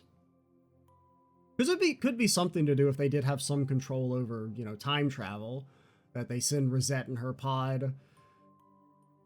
I mean, it could just be incidental, or it could be related to them trying to send some sort of technology to help out different timelines. Not entirely sure, mostly just theorizing, but that's an idea I had, that Rosette's from the original timeline. I wouldn't hang my hat on it, but I think it's possible. I do think it's also possible she is just from one of the normal loops. Because the only thing I have about the idea of her being from the loop where the Steel Septirion wins is that you would think there would be no progress technologically in that case, right? Because that was kind of like my interpretation of when he says the Septirion of Steel winning delays the Grand Reset, is because as it got closer to it winning, like in a world where the Steel Septirion wins, then human progress stops. There's no advancement.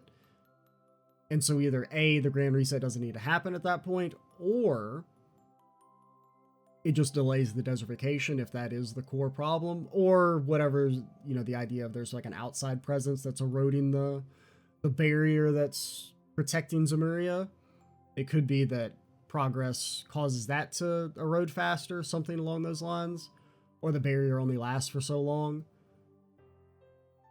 Since there does still seem to be some sort of existential external threat in place based on, all the stuff with the Demon Lords and McBurn and whatnot.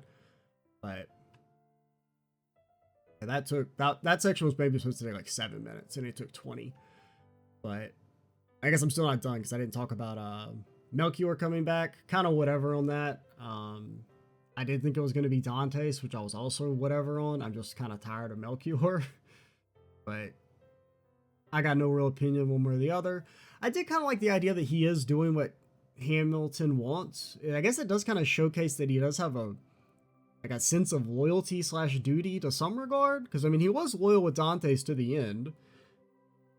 And he's doing what Hamilton wants. And it's not really clear if the Vestiges have free will or to what degree they have free will.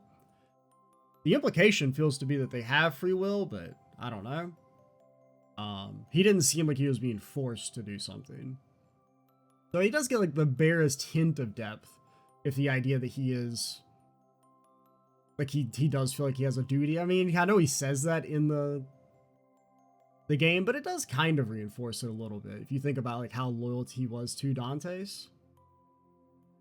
But yeah, and also you do get your first significant lore drop for Van, which was nice, because I feel like Van didn't get any important info directly across his arcs. It was mainly just like weird hints, and like the most important Van plot reveal, I joked about this in the Let's Play, was that like they teleport weird, which was not exactly the big whoa that I think they wanted it to be.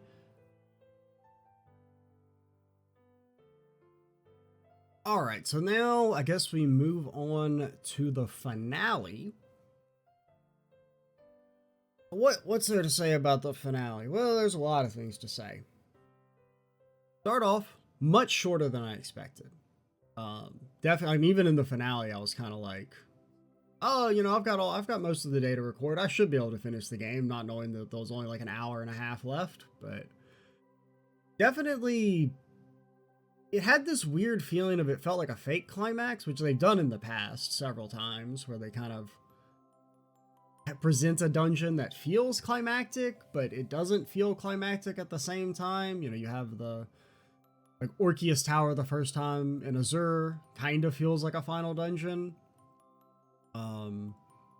Cold Steel 1 has the old schoolhouse, which feels like a final dungeon, but isn't. I don't think there's another example. Oh, Cold Steel 3 has the Dark Dragon stuff, which feels kind of climactic, but isn't. So I was kind of thinking maybe they were doing that with the whole presidential bunker and everything, because they even say, you know, multiple times, our final battle or whatever, and I'm kind of like, is it really? Because I guess I expected there to be some sort of like, you know, we get teleported to a different plane and that'll be the final actual real dungeon or something like that.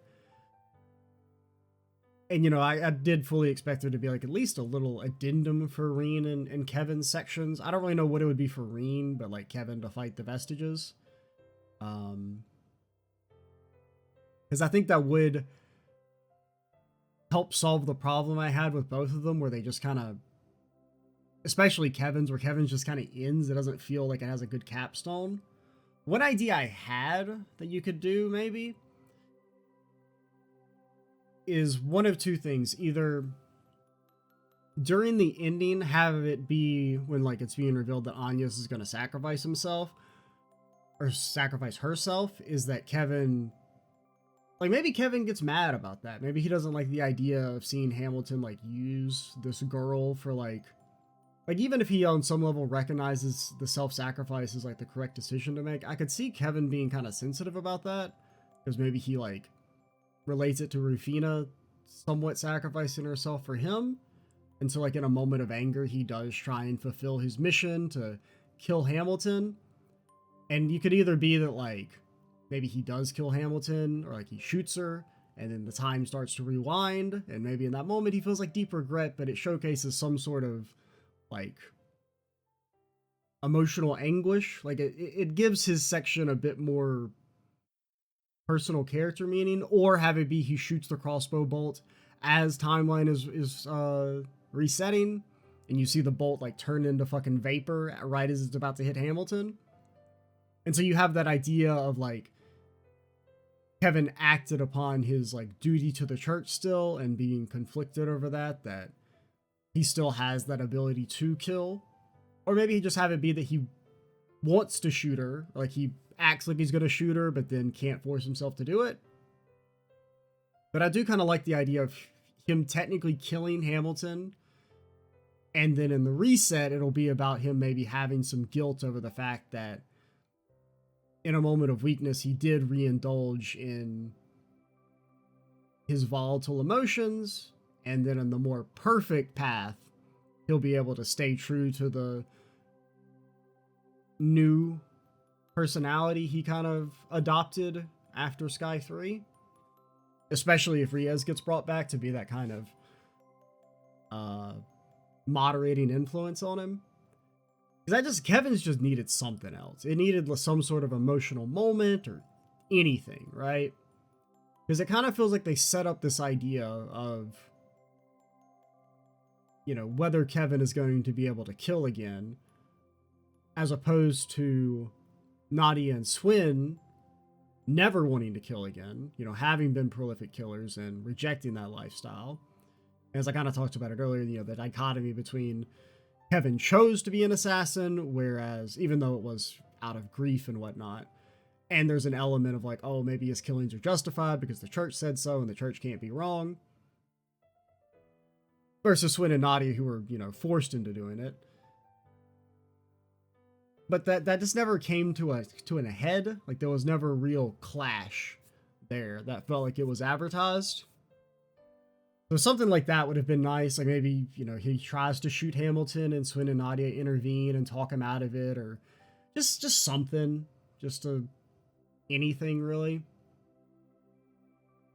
I expected that. I don't know what you would do for like an extra Rean section.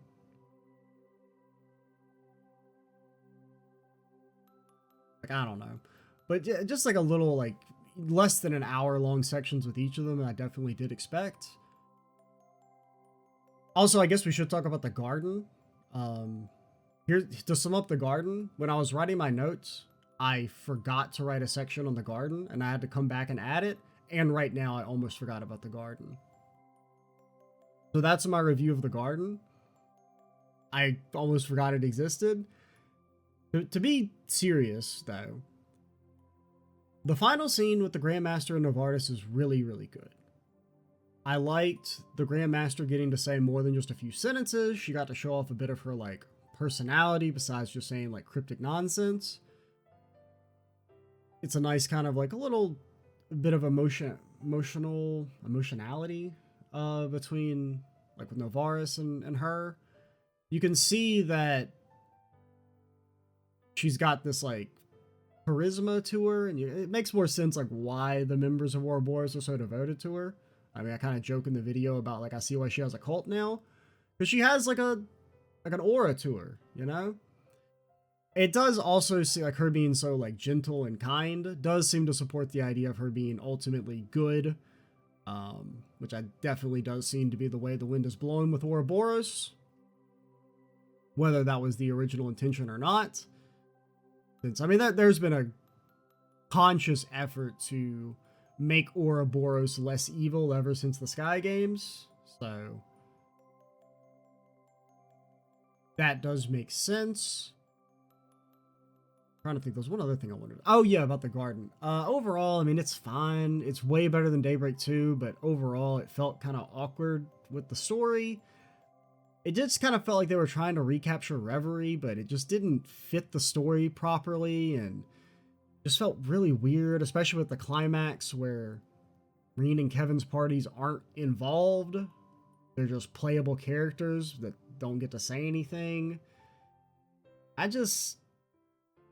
was kind of thinking, like, if there had been some, like, final little or, like, inflection point between all the cast that's not necessarily related to the main story, but still important, I would have maybe liked it more, but it just being, like, a thing Van does at the very end by himself, or by Van's party members by themselves, it just didn't quite hit right. But thankfully, the scene with the Grandmaster kind of saved it and made it feel not completely pointless. Even though it was weird that they're like, hey, here's the inner sanctum of the garden. Well, better ignore that. We can't do that till next game. Like, God, that felt kind of weird, but did like it as an avenue for mementos, at least if nothing else. As I've always said, like, mementos or side stories or whatever you want to call them are great. They should be in like every game in some form or fashion. Extended focuses on like background plot points or characters, like things that you just are kind of hard to fit into the main story naturally, or they maybe contain information you didn't necessarily want to give to the player at the time, I think is great. I think those should be in pretty much every game, at least in some way or another, whether it be mementos or even just like some of the books, you know. I mean, usually books are like forward looking, like they foreshadow things to come, but there's been some examples. Okay, maybe not. I was going to say, isn't there like one that kind of is related to a character that already been introduced, but I guess they all are forward thinking. I guess because it's in my mind, I'm thinking of like, I read Carnelia late maybe, because I didn't read it when it was available. Or something like that? I don't know.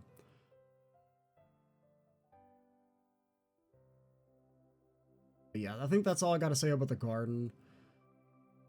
Back to the finale with Van. The bunker. Like, I like the setup of, like, let's go rescue Anya's and Rin. Once again, it's Van being proactive, which I like. The bunker is probably one of the least interesting final dungeons in the series, though. I do think the Daybreak games in general have kind of struggled with like final dungeons.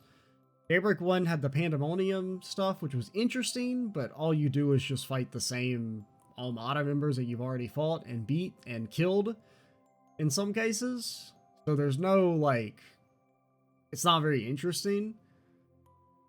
Because, I mean, they've done that before where you fight the same characters over and over again, but like to say Sky 2, for example, which would be like the counterpoint of like, oh, well, you fight each Ouroboros member there for like 3 times.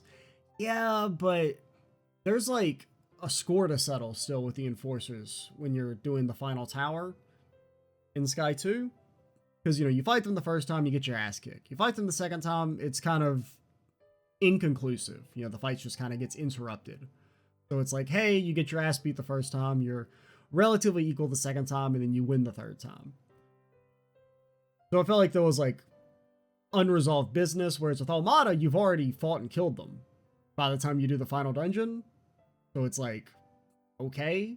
And plus, they're much less interesting characters than even the Ouroboros original enforcers, which at least had some level of like style to them and like presence. Daybreak 2's final dungeon was also very whatever.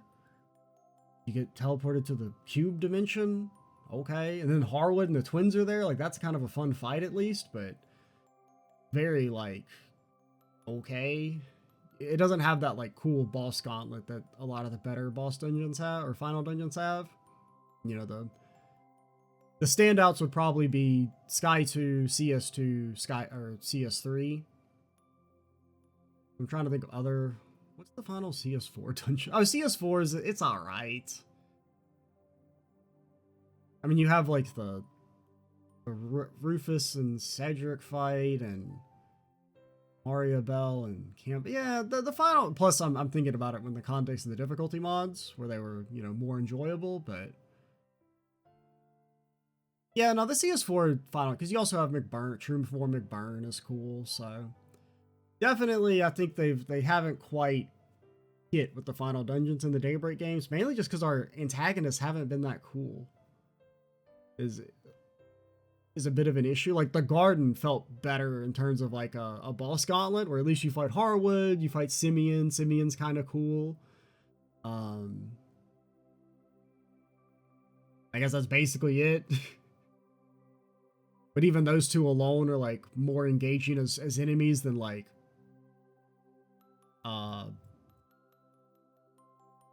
what's Rosette's friend's name?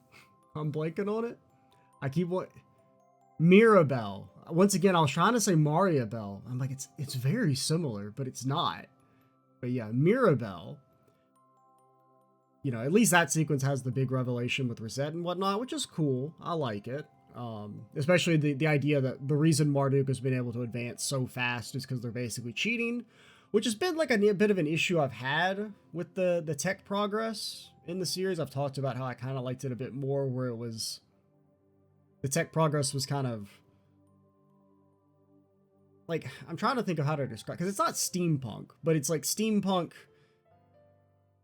in an idea of like this mix of old and new. Like, aesthetically, they're not really steampunky, even though, I mean, there's an emphasis on gears and clocks in Sky 1, but the rest of it's not, aside from maybe like the airships. There's not really a steampunk vibe to it, but the idea of this mix of like new and old at the same time, this incongruity, is cool. And as the series has just become like the modern world, I feel like it's lost a bit of its charm. But having the explanation be that part of the reason why they've expanded so fast is because there's basically like cheating and reverse engineering advanced tech from the future is cool.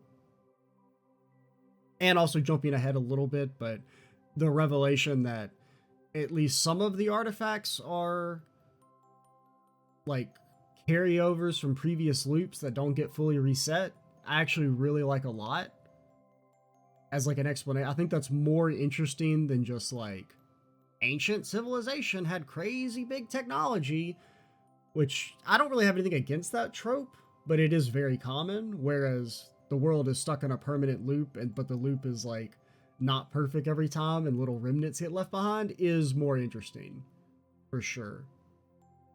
And because I think the implication is supposed to be that it's a mix of both, though, because the idea of them not being able to have any remnants from pre-Great Collapse also seems a little far-fetched, but it being a mix is kind of cool. So then you have the talk with the Prez, which I liked a lot. Anytime characters are talking for an extended period of time is generally pretty good. Overall, Grimheart as an antagonist, I think, is a W. I think they did what they wanted to do at the end with Osborne more effectively with Grimheart. Where Grimheart as an antagonist, the idea of him being the good guy all along makes more sense. Like, it feels more realized, whereas Osborne, I do still 100% believe, was built as a villain, and then they kind of late pivoted to what if he was the good guy all along. especially in regard to like him actually caring about Rean, even though he treats him like shit for basically the entirety of the games up until the very end of CS4 when he's like, I love you, son. You're like, I don't know, man. You got a real fucking funny way of showing it. Whereas with Gramhart, they do kind of initially maybe set up the idea of he's like emotionally distant, and they don't really set up that he's like a bad dad, but Anya's does seem to like there's a distance between them. But I think they do show a good job in Daybreak 2 and in Horizon of setting up that Gramhart does have a clear love for Anya's. And with especially the extra context that it seems like he knows about the reset. And in particular, maybe the idea that Anya's can stop the reset. They're not 100% clear, I don't think, on whether or not he knows Anya's can do that. But in hindsight, I think it has more meaning if we assume that he knows that Anya's can sacrifice herself to stop the grand reset temporarily. Because that would kind of explain why it felt like he's trying to do Project Leviathan at such a breakneck pace, why he's so reluctant to delay it any further, would be because the closer they get to the time of the Great Reset means there's a greater chance that Anya's can find out what she can do and then take it upon herself to reset the timeline and presumably sacrifice herself. So I don't think they 100% make that clear, but I like that as an idea, and I hope that's what they're going for. That the president kind of knows based on how, from what he was told from the mother, that if they don't get this done, then there is a backup plan, but it maybe involves Anya's, and that's part of the reason why he's so driven to stop the Great Reset, is not just like so that she can keep on living in the sense of not being reset, but keep on living, period. Because otherwise she's going to die. One thing, though, I will say in regard to the Leviathan stuff, like the idea of him knowing there was an ancient prophecy that said Legon's chest can only be defeated by Leviathan, the Prez thinking that that just was metaphorical and not referring to a real weapon is kind of silly. Kai-Fi, for real, kind of fucked his ass in that regard.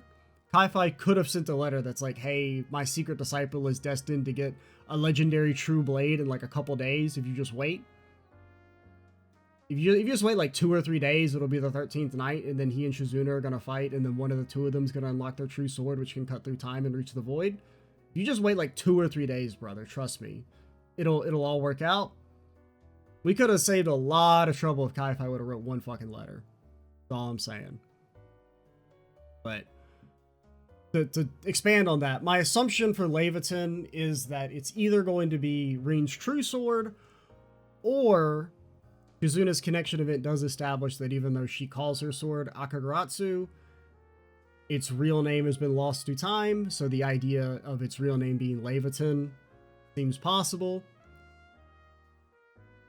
And I do think like the idea of Rean being the one to like unlock Leviathan and reach the void by slashing the physical conception of time itself, I think that's a great capstone for his character. I would assume though that it's probably going to end up being a joint effort between him and Shizuna.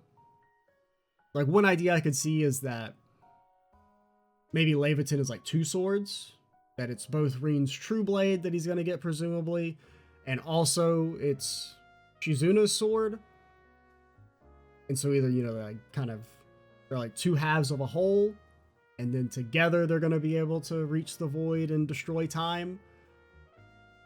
Or they do the thing I hate, and it is just Shizuna's sword is Leviathan, and she becomes the one to reach the void and slash through time. And then I will not only be annoyed, but they will not be beating the Musashi copy allegations if they do that. I will testify in court in the ensuing copyright battle. But yeah, that's kind of my assumption for Leviathan, is that it's going to be Rean's true sword. Which, if that does end up being the case, Kai-Fi really kind of fucked us all. Because they you know, Shizuna says the thing about we're not supposed to fight until the...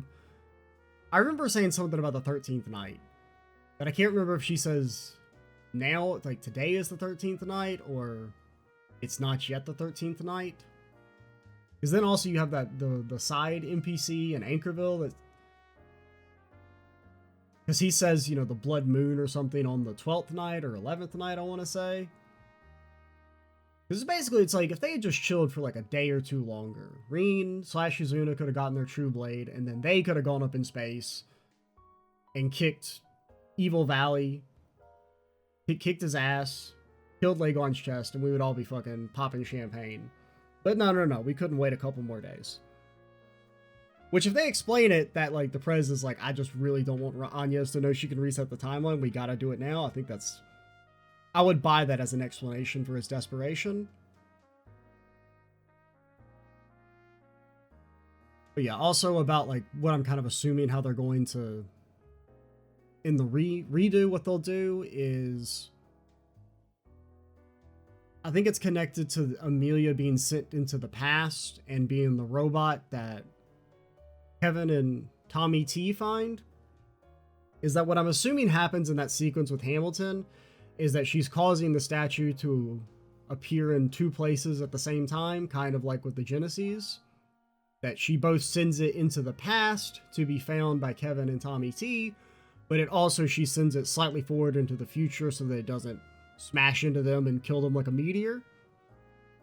And presumably when the reset happens, there'll be some level of remembrance, and maybe they'll know to study that Excalibur, and now that they know what it is, they'll be able to advance their technology and build an even better mech, a mech that might be on the level of the Divine Knights.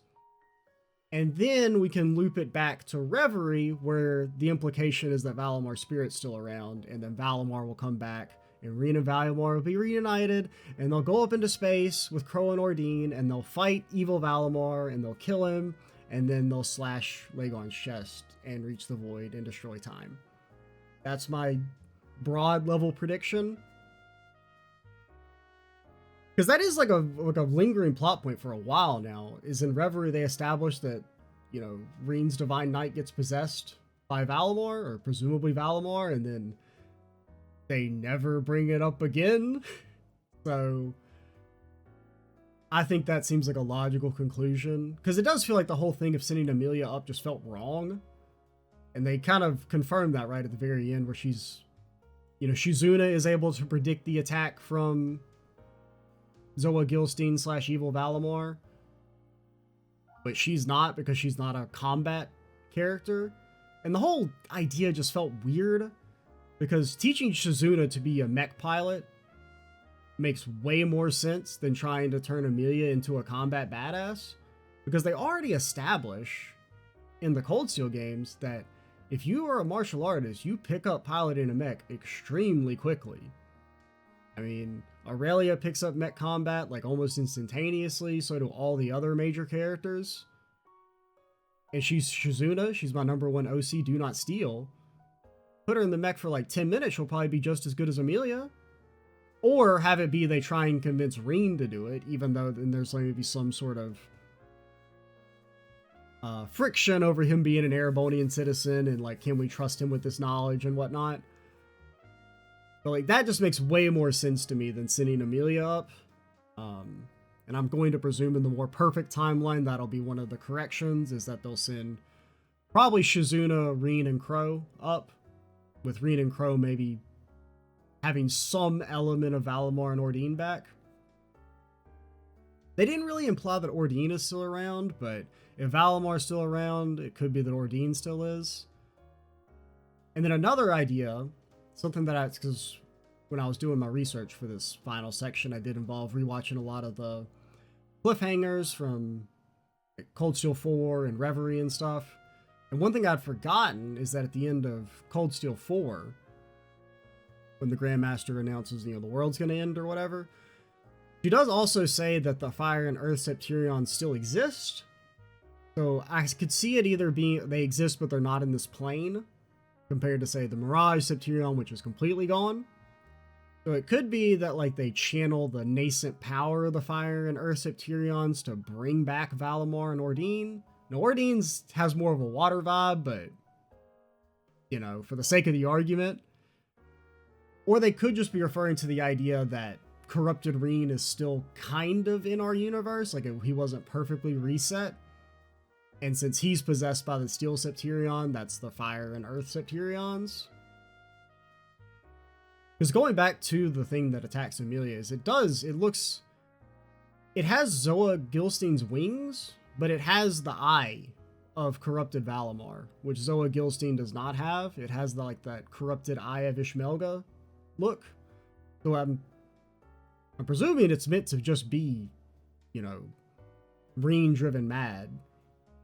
Now, whether or not he's been up there like the whole time in this kind of like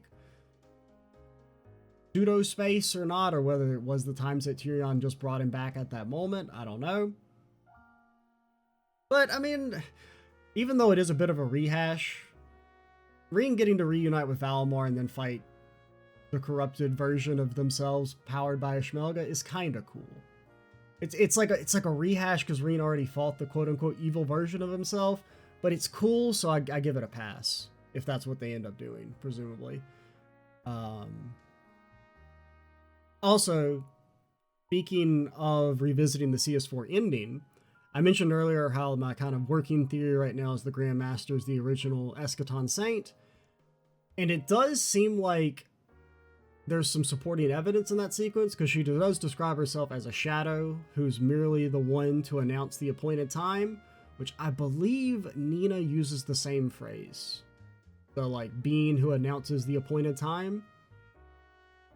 I didn't go back and actually look at that section in Daybreak 2, but or maybe in Reverie, I feel like she uses that phrase.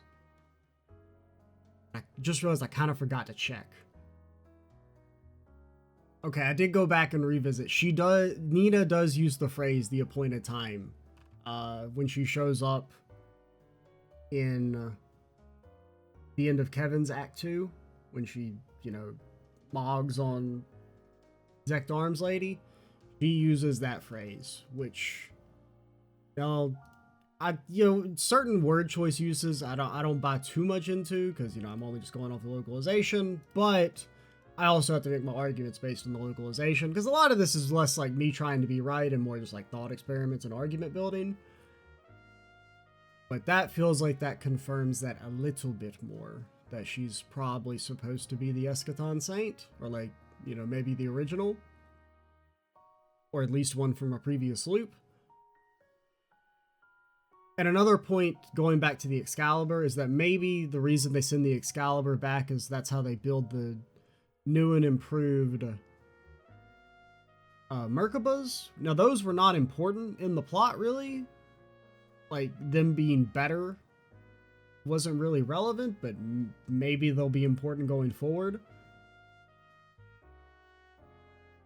Because that was something I meant to mention earlier, and going back and seeing that the sequence where Kevin's new Merkabah comes into play, but I mean, so far we didn't really see anything about them that was all that special, but that could be part of the grander solution, is them having the enhanced tech to build those from presumably studying the Excalibur.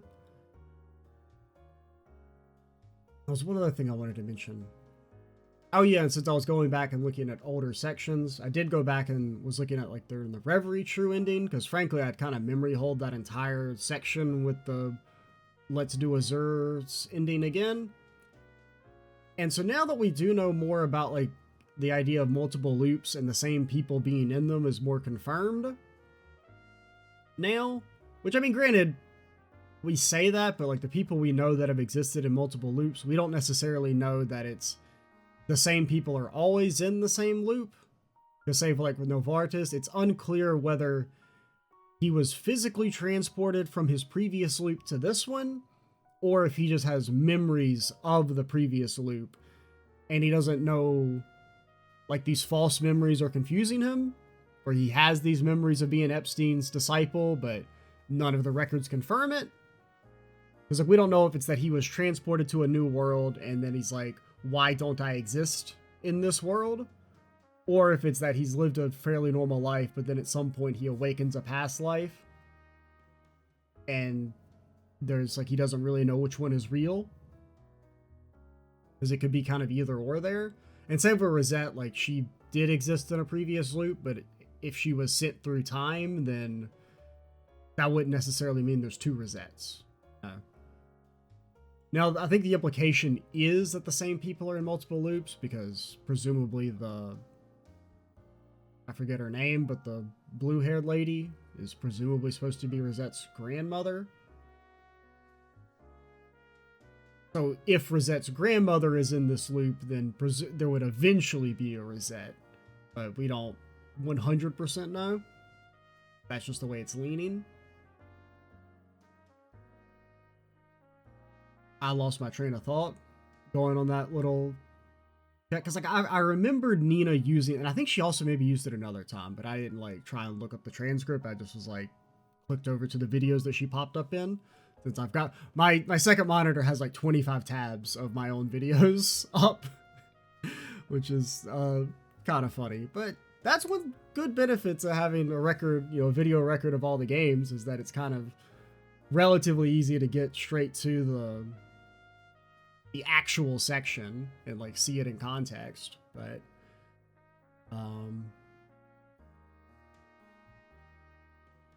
forgot what I was gonna say entirely. I'm trying to speed read my notes to figure out what I've already talked about and what I haven't. I guess that was mainly it in regard to the Amelia stuff. Oh, no, because I was talking about the Reverie thing, and that the idea of that the OZXX is like, because it seems like, looking back on it, they're trying to say that she's a version of Kia and Altina from a previous loop, like reawakened. Because they kind of say something about that, but since the whole multiple time loops and stuff wasn't fully confirmed yet.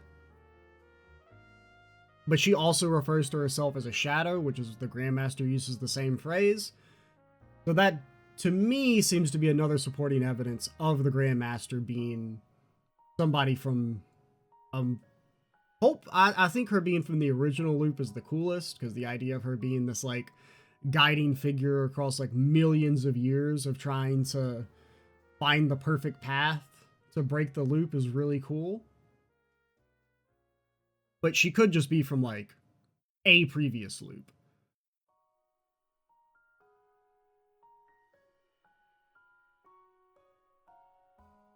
Oh yeah, and also they do use the phrase beyond the horizon in the localization in Reverie's ending, which is kind of neat / funny. Because after you beat the demigorg, whatever it's called, demiurge. They call it like Demigorgos or something, because it's not actually called Demiurge, but whatever. It says, confirming the removal of the entity from beyond the horizon to another plane or something like that. I just know he used that phrase, which kind of jumped out at me, but I guess we can move on to the Kincaid stuff. Kincaid being the god Grendel, I'm still conflicted on it. Very unexpected. So on that sense, I like it, because sometimes they are a little too telegraphing of their twists, which I kind of talked about this in the Let's Play itself, but like they can make a really good twist and hide it well, but sometimes they like really want to beat you over the head with it ahead of time, which I don't know why they can't just always be clever, because they have the capabilities of being clever with this stuff. So in that sense, I like it, because it's very unexpected. But at the same time, it feels kind of random, so it's almost like too unexpected. Because I don't know, I guess it just feels kind of convenient. It's like, oh, Van's best friend also happens to be a Grendel. What a coinky dink. And I guess it's just, I think part of the reason why I had this like weird feeling about it is just because we don't know anything about the Grendels still after 3 games. We know almost literally nothing. Because at first it was like, okay, Van is a Grendel, and now we know there's multiple Grendels. Does Kincaid also have a demon? Are the Grendels tied to the demons? Because it seems like they are, but it also seems like they aren't. Because like in comparison, if we compare it to the Divine Knights, by the end of CS3, by the end of the 3rd game in that arc, we pretty much knew what the Divine Knights were. We know they were created, 1,200 years ago, approximately, in order to break up the power of the steel Septirion. You know, we had a conception of what they were. We know nothing about the Grendels still, which is kind of a little frustrating considering how like important it is. I do still think I kind of prefer the idea of Sheena being the white Grendel though, as a not just because it would have made me right. That is part of it, of course. But because one of the reasons I like that explanation, it's twofold. A, it just kind of makes sense. Sheena's got aura. Kincaid doesn't have aura. You know, being the person who like overthrew the Anshan regime as like a, you know, young character is cool. She's cool. She's got, you know, cool factor. Kincaid doesn't really have cool factor. And also, you know, gives her a level of power to have been able to overthrow the government, right, with a relatively small force. And then, because there's also this, like, reference multiple times to Van having some sort of connection to the revolutionaries. You know, there's the Daybreak 2 quest with the fishing rod, where it's like Van...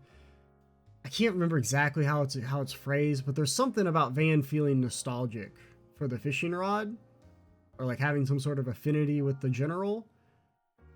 And, you know, at the time, my kind of working theory was that maybe the general was also a Grendel user, and like he wielded the Black Grendel, and so that's why Van feels a connection.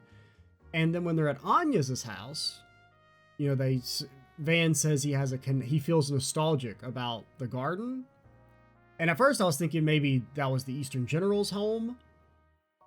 But then I was like, it could be Sheena's home, but we don't, you know, at the time we didn't know. It hadn't been, like, revealed that she lived there. So I was like, maybe it's because I could kind of see it being that the Eastern General guy was also a Grendel user. He wielded the Black Grendel, and that's where blue whatever. I think they refer to it as black, but I can't remember. Because it's kind of like a bluish black, so you could refer to it either or if you really wanted to, but... I mean, if they can say Melchior has blue hair, then they can call the Grendel blue or something, you know? The thing is mint, man. Mint is not blue. It's called mint green. Random aside. So that's kind of what I was thinking, is that, you know, maybe they were all Grendel users. Because even, like, you know, Agus's demon form is kind of Grendel-y, but like it kind of has, like, similar-ish aesthetics, maybe. I don't really remember what he looked like, if I'm being completely honest, but that was kind of my thought process. But overall, I'm conflicted on the Kincaid thing. I'm open to it, but... I guess it's just him being, like, also being so much stronger. Like, I just would feel better if we had some more explanation of the Grendels by this point. Because it just doesn't feel like there's a good explanation. Like, it just feels so random, I suppose. And especially him just being so much stronger. Like, not just stronger, but, like, orders of magnitude stronger than Van. Just feels a little weird. And, like, why is he working with Hamilton? And... because it seems like Kincaid wants to, you know, he has this talk about a new dawn and bringing in the new world, which I would presume is probably, maybe he's probably referring to, like, the world after the loop. Because, I mean, you could interpret it two ways. A, the new world is created when the timeline is reset, or the new world is created when the time loop is broken, and they're able to finally go into the future for the first time. But yeah, and plus, you know, his fight has no meaning, really. They're just kind of fighting to fight, which there's nothing wrong with that per se, but I don't know. Kincaid's actions just feel weird. There's just something off about them. One thing I will give them, though, is that him being the God Grendel does at least explain why he was able to shoot the Dominators. Executor? That's what they're called, not Dominators. The Executor. Because they have that scene, and I just kind of chalked it up, because that felt really kind of stupid. Like, no one else could keep up with it, but then Kincaid strolls up and then, you know, blasts it like 8 times in the face easily. Well, he does all the tracking shots. because I kind of just chalk that up to like weird cutscene power scaling, because that's not a new idea for the series for a character who should not really be that strong showing up in a cutscene and doing something the main cast can't do. So I kind of just tossed that up to some incongruity there, but at least that scene has some extra meaning there. That like, oh, Kincaid actually is special. But yeah. Alright, I think we can finally talk about the elephant in the room, which is Agnes. Okay, well actually before we talk about Agnes, I paused to get some water real quick and I remembered something. One thing, so I talked about revisiting some of the ending sections, or like sections with the Grandmaster from earlier. One thing that in the Reverie sequence where McBurn is talking to the Grandmaster, one thing I'd kind of forgotten is that, you know, she makes mention of, well, he asks about the 7th Anguis and whether they're going to replace him or not. And her saying, you know, you will meet them in time, does make me kind of wonder, like, who, because I kind of just assumed they weren't, like, why replace them? It feels like the plan's getting pretty close. But I guess that does imply that they do actually need there to be 7 Anguis. And I don't really know, because the phrase, you know, you will meet them in time implies that it's somebody McBurn hasn't met.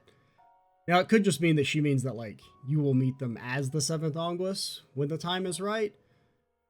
But I do kind of, because of all the new characters, I mean, the only ones that it could potentially be is, like, I mean, Shizuna does seem to be, like, I wouldn't actually hate that. He kind of fits the vibe of being someone to just kind of join Ouroboros. You know, she fulfills that criteria if you're supposed to have some sort of darkness within you. And she's not, you know, especially now that Ouroboros is pretty much, other than Mariabelle, they're all pretty swell lads. Feels like none of them are really, like, overtly evil anymore. So I could see that. I guess another option is, like, Van. But, I mean, Van, that one would just feel kind of weird. But I wouldn't hate it, per se. I just don't know how it would happen. But then also, you know, she does have a line about, like, you know, you will meet them in time. That is if they can come to bear the heavy burden that will be required. So that could be referred to in, like, 2 ways. Either A, becoming an Anguis requires you to, like, sacrifice yourself in some regard. Or they would only be able to become an Anguis if they're able to resolve some sort of personal issue. So I don't know. I just kind of, as an aside, I'd forgotten about that passage because, well, it's been a few years, but just wanted to mention that. But all right, no more delaying. Agnes. Overall, I like the ending. I think, especially watching it back, it was slightly more emotionally impactful when, like, I was editing the video and trying to come up with a title for the finale. Which I did like the title we settled on. That's maybe my favorite finale title I've done. And I feel like generally I do a good job with finale titles. They vary. Usually it depends on, like, if the game works with me or not, because it's easier to make emotionally resonant titles when the endings themselves have, like, emotional resonance, or at least trying to. Unfortunately, you know, just kind of knowing for so long that Agnes was presumably going to die or sacrifice herself in some form or fashion kind of definitely hurt the moment. But after thinking about it some more, I'm sure I'm trying to think, like, what do I want to say here. One thing I did like, I didn't really talk about it at the time, but, like, Agnes' little line about, you know, she's become more sneaky is good. But I guess, like, going for, because it's like the thing about the ending that's so weird is that it's very open-ended, right? Because the nature, I think the general consensus seems to be, and I broadly agree with it, is that the reset's going to be to, like, the day Agnes would have met Van. Because I kind of conceptualized the prologue of the next day being, it just starts in Van's office with him laying there on the couch with the magazine on his head, and then he wakes up and then he goes and does his day as a Spriggan as he would have done if an annoying child hadn't knocked on his door and been like, hey, find my 8 MacGuffins, please. And, you know, maybe over the course of the day, he feels like there's some deja vu or something, like, um, and he starts to remember her. Because that's another thing it's unclear is like, does everyone remember what happened? Or is it kind of like the Daybreak 2, like time jumps? Because I'm kind of assuming that's basically what Anya's does, is she does it a super big version of the Daybreak 2 rewinds. Instead of just rewinding, you know, a few hours, she rewinds, you know, a couple years. So I think it's going to be everyone maybe has a vague recollection of her, and then they'll remember over time and they'll be somewhere or somehow to get her back. Or there's an element of like, because I don't know, because the ending implies that she disappears, right? Like that feels like what they're trying to imply there is that she won't exist.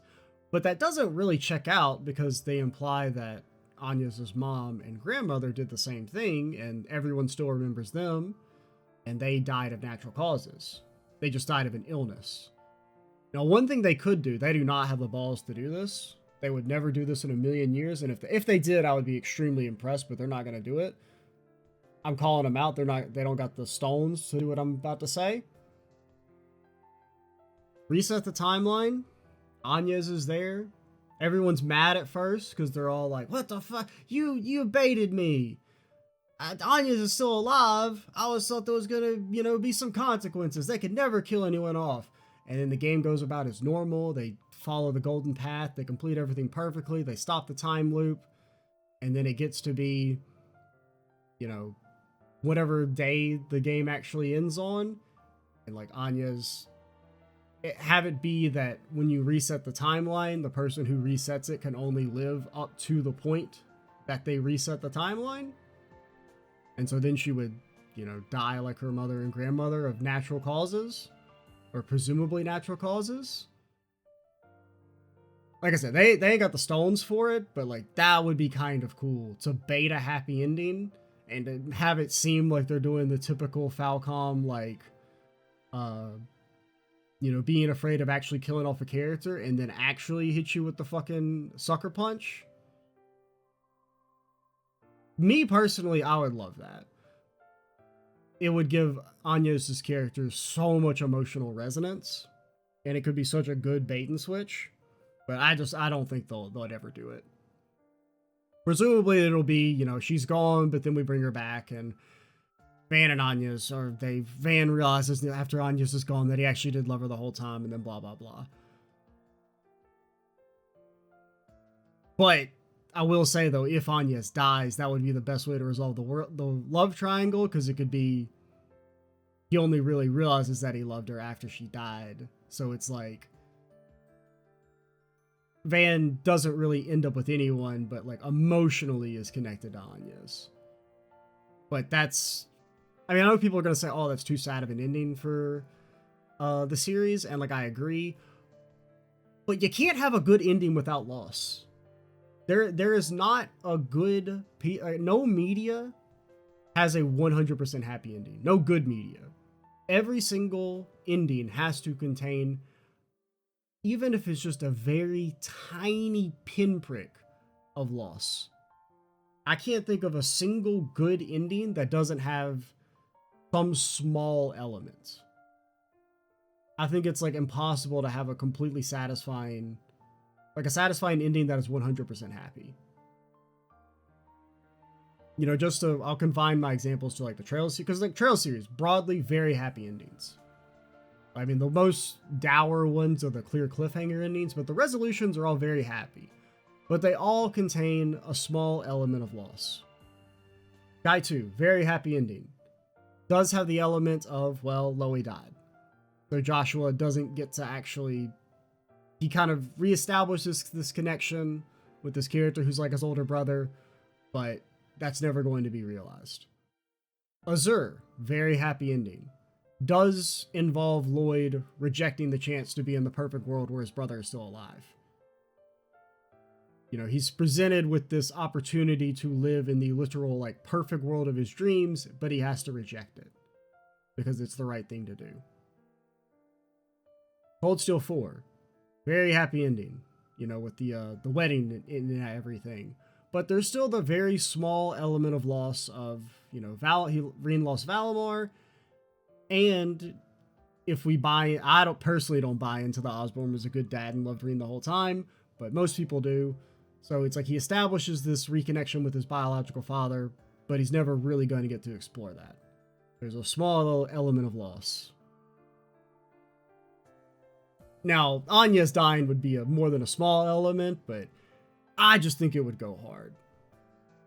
Now, speaking of things that would go hard, now what I'm about to suggest I would hate for them to do, narratively it would be a horrible decision, but if they had done it, it would have gone fucking hard, is after the credits, it plays, you know, like an additional scene, and the additional scene is them soft announcing the Sky remakes by playing the sequence where Estelle is waking up on their first day of becoming bracers, or the day they become bracers, like in the new engine. That would have gone fucking hard. Now, resetting the timeline all the way back to Sky would be a horrible narrative decision, but if that had been how they announced the Sky remakes, that would have been fucking cool. Horrible narrative decision to reset the entire franchise like that, but it would have been sweet in terms of like one of the most hyped game announcements. If you were to announce, hey, we're going to remake our saga by soft resetting the franchise. Like, I envisioned it in my head and thinking it would be cool, but a horrible narrative decision. I would absolutely hate it. But I don't know. Just speaking of things that would have gone hard for a few seconds before you realize how bad it was. But yeah, overall, I guess also talk about like the idea of the backup plan and whatnot. I'm still very unclear on like what Anya's mom and mother are supposed to have done. Because it can't be that they reset the timelines. Because why would the timelines have been ready to reset so early? Or is it like, because with the mom, it's presumed that she's been sick for a while, right? It's not like she, you know, resets the timeline and gets sick soon after. Because, like, how would she have been able to reset the timeline so far? Why would she have needed to reset the timeline, like, years before Anya's did? Because the timeline only got moved up because of the work that Gramhart was doing, because of the threat that he posed. Because, like, the time it was going to happen was well in advance. But, I mean, because, like, my idea of they can only live up to a certain point would kind of explain why they were able to reset the timeline and still exist, but also die because they reset the timeline, but I just don't think they're going to do that. I'm really unclear there. There's the thing about her being, like, a tuner-type Claudel, which seems to imply that she's a robot, you know, created by Epstein, which makes sense for the grandmother. The idea that he just kind of randomly gets an adopted daughter, it being that, well, he created this robot that has some sort of resonance with these geneses that can replicate the Septurion of Time's power on like a small scale, which can give the chance to do do-overs and try and work towards a perfect timeline where they can break out of the loop. Now, your counter-argument would be, well, she has to be biological because, well, presumably her dad would know if Anya's was a robot, but Daybreak 2 does establish false memories are a power of the, like, the corrosion and whatnot, so it could literally be that Gramhart thinks he conceived Anya's and she's just another in line of these robots. Now the question is, like, why would you need so many of them, and couldn't you just make like hundreds of them? I don't know. But I mean, that seemed to be the idea they're going for, the way they called her like Type Claudel. Seems very similar to the way they talk about, you know, Milliam and Altina. I'm not really sure 100% there. Like, I think it's very possible she could be a robot and Gramhart just thinks she's her child, or she's his child, that he like conceived her. Maybe he has these false memories of watching her, you know, at her birth or whatnot. But But like, why would the robot grow and everything? I'm not entirely sure. I mean, it could be like a lot, like all of it could be fake memories. I don't know. Because I mean, there is also the line about like, they look remarkably similar, which could imply that they're, you know, artificial creations. Like, the daughter, mother, and grandmother all look crazy similar. Because I get that seems to be what they're going for, but I'm not entirely sure the specifics of how that would work. Oh, there's one other thing I wanted to mention. But yeah, I don't know. I don't feel like there was more I wanted to say with this section, but it's kind of hard because it's so open-ended that it's hard to really, like, there's so much unanswered information that it's hard to work with anything. Like, it's hard to build a theory because I can't decide where I even want to start. It's been kind of the issue with, like, the Anya stuff, but broadly thinking, I think I generally agree with what seems to be the consensus of they're going to reset back to Daybreak, and Anya's will probably be gone. Eventually, they'll bring her back, and with their presumably some level of memory carryover, they'll be able to do what they were supposed to do the first time, like, work together and whatnot. In particular, wait till Rean gets a super sword so he can save the day. I mean, by Rean, I mean Shizuna, so Shizuna can go up and save the day because she's my number one OC, do not steal. But yeah, it's just, I think it's, I wish the game had like an extra hour, Or like maybe if they had confirmed what sort of time jump they're going to do. Because I did kind of expect there to be a sequence of them showing that initial set of like Van being in his room on like 12/08, whatever, the day that was supposed to be that Anya's popped up. Except, she doesn't pop up and it's just him getting ready to go about his day. Another day in the life of Spriggan Van Arkrod. But I think it's like they left it so open. Honestly, I could see it being like even they weren't 100% sure how they wanted to do the time jump. So by not specifying at all keeps it open. Because I mean, you could go all the way back. I think it would be a bad idea to go much further than beyond the first Daybreak game, but you could, if you did just kind of like a recap of like what changed in this alt path. But none of the major shakers and movers of the Sky games would have any memories because they weren't involved, other than I guess Kevin. So it's like, what would really change in those? Because it seems like most of the divergence points that could be easily changed happen in the Daybreak games. I mean, honestly, you could just reset it like a couple days and just redo Horizon and call up the Prez and be like, yo, dog, literally let my boy Rean fight Shizuna and get his ass in the mech. Why are you sitting Amelia up there? Are you stupid? It's way easier to train a swordsman to be a mech fighter than it is to train a mech fighter to be a sword person, brother. Plus, she's not even a mech person. Why didn't they send Rean? It actually kind of bugs me that they feel comfortable enough to enlist Rean in their program in a training sense, but like they should have just been like, hey Rean, get in the mech, brother.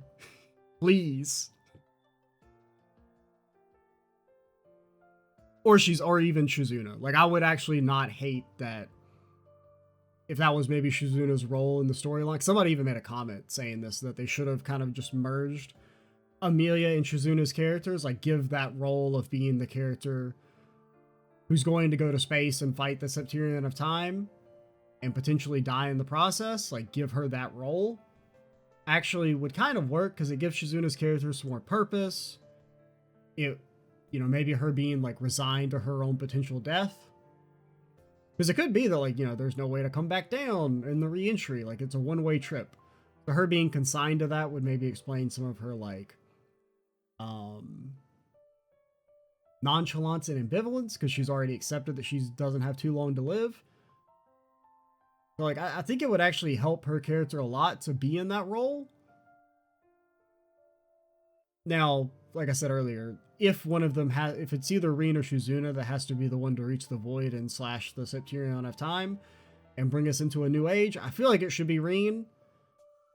That just feels like a perfect capstone to his character, but what do I know? And I think as honestly, it'll probably, well, it'll piss off the people that hate Rean, of course, but you know, they'll never be happy. It is kind of weird that I've been on like both, well, not like both sides of the spectrum, but I was like in the CS 1 and 2, I was like, I like Rean, and then I didn't like Rean after they did the stupid thing where, I mean, I've already talked about it to death, but the sequence where he resolutely destroys that Calvert airship, and then people were trying to gaslight me into thinking that of course he didn't kill those guys. Why would you think he killed those guys? And then that was like the angriest comments I've ever gotten across the entirety of the Trails series. Was after that video went up and I was joking about the anti-Rean alliance, and then I started to like Rean again in like CS3 and 4, and now I got accused of like being a Rean glazer because I don't like Shizuna. So it's like I've been accused of both sequences, or both, you know, from both sides. So it's kind of weird, but you know, one thing I've never actually mentioned this, but you know, part 107 of Cold Steel 2, the day of parting, which is the video where they, you know, Osborne's all like, I'm your dad. And then it seems like Rean is immediately like, I'm going to be a good little soldier for the Empire, even though he clearly hates killing, which just felt super random. And the whole aura of the sequence is supposed to be like, wow, look at this stark contrast. Look how, like, you know, Rean has sacrificed his personality for his country, which just felt extremely out of character. And so I rejected negatively to that. And I got told to kill myself multiple times for having that opinion. And ever since then, even though it's been 4 years now, ever since that video, every single Trails video within the first like hour of it getting uploaded gets like 4 downvotes, like 4 dislikes. And it's only Trails videos. Like, for instance, like the Nier Automata, like the first like 5 parts have gone up, and they're all at 100%. Every other Let's Play I've done is at like 100%. The Persona Let's Play, which had like even more views than any of the Cold Steel stuff, is at like 100%. But like every single Trails video is at like 70-80%. Ever since I put out that video and started joking about the anti-Rean alliance, like people are still mad like 4 years later. It'll be a video where like literally fucking nothing happens. It'll be like just NPC talking, and it'll be like 50% like to dislike. And it's like instant. It's like, so one of them is at least a bot, because it's like, no matter what time the video goes up, even when sections where I uploaded at like random times, like when like a video got delayed or something. But like, you know, I'm definitely, Rean's got shooters out there. I'll give him that. Yeah, just completely destroyed my train of thought going on that tangent. But like, I've never actually really talked about that, but it is kind of funny. Like I said, it's only the Trails videos. Everything else is like not affected by it. But anytime I put out a Trails video, it's like within that first hour, people are just still seething over some shit I said like 4 years ago. I don't know. I just feel like I had more to talk about with Anya's, but I guess I was trying to like conceptualize it. It's like really hard because it's so open-ended, but I do like it. I would, you know, to do final thoughts, I guess. I like Horizon way more than Daybreak 2. And I would say I even like it more than Daybreak 1. Like Horizon, it's a little listless at times, but it does, like what plot we have, I like more.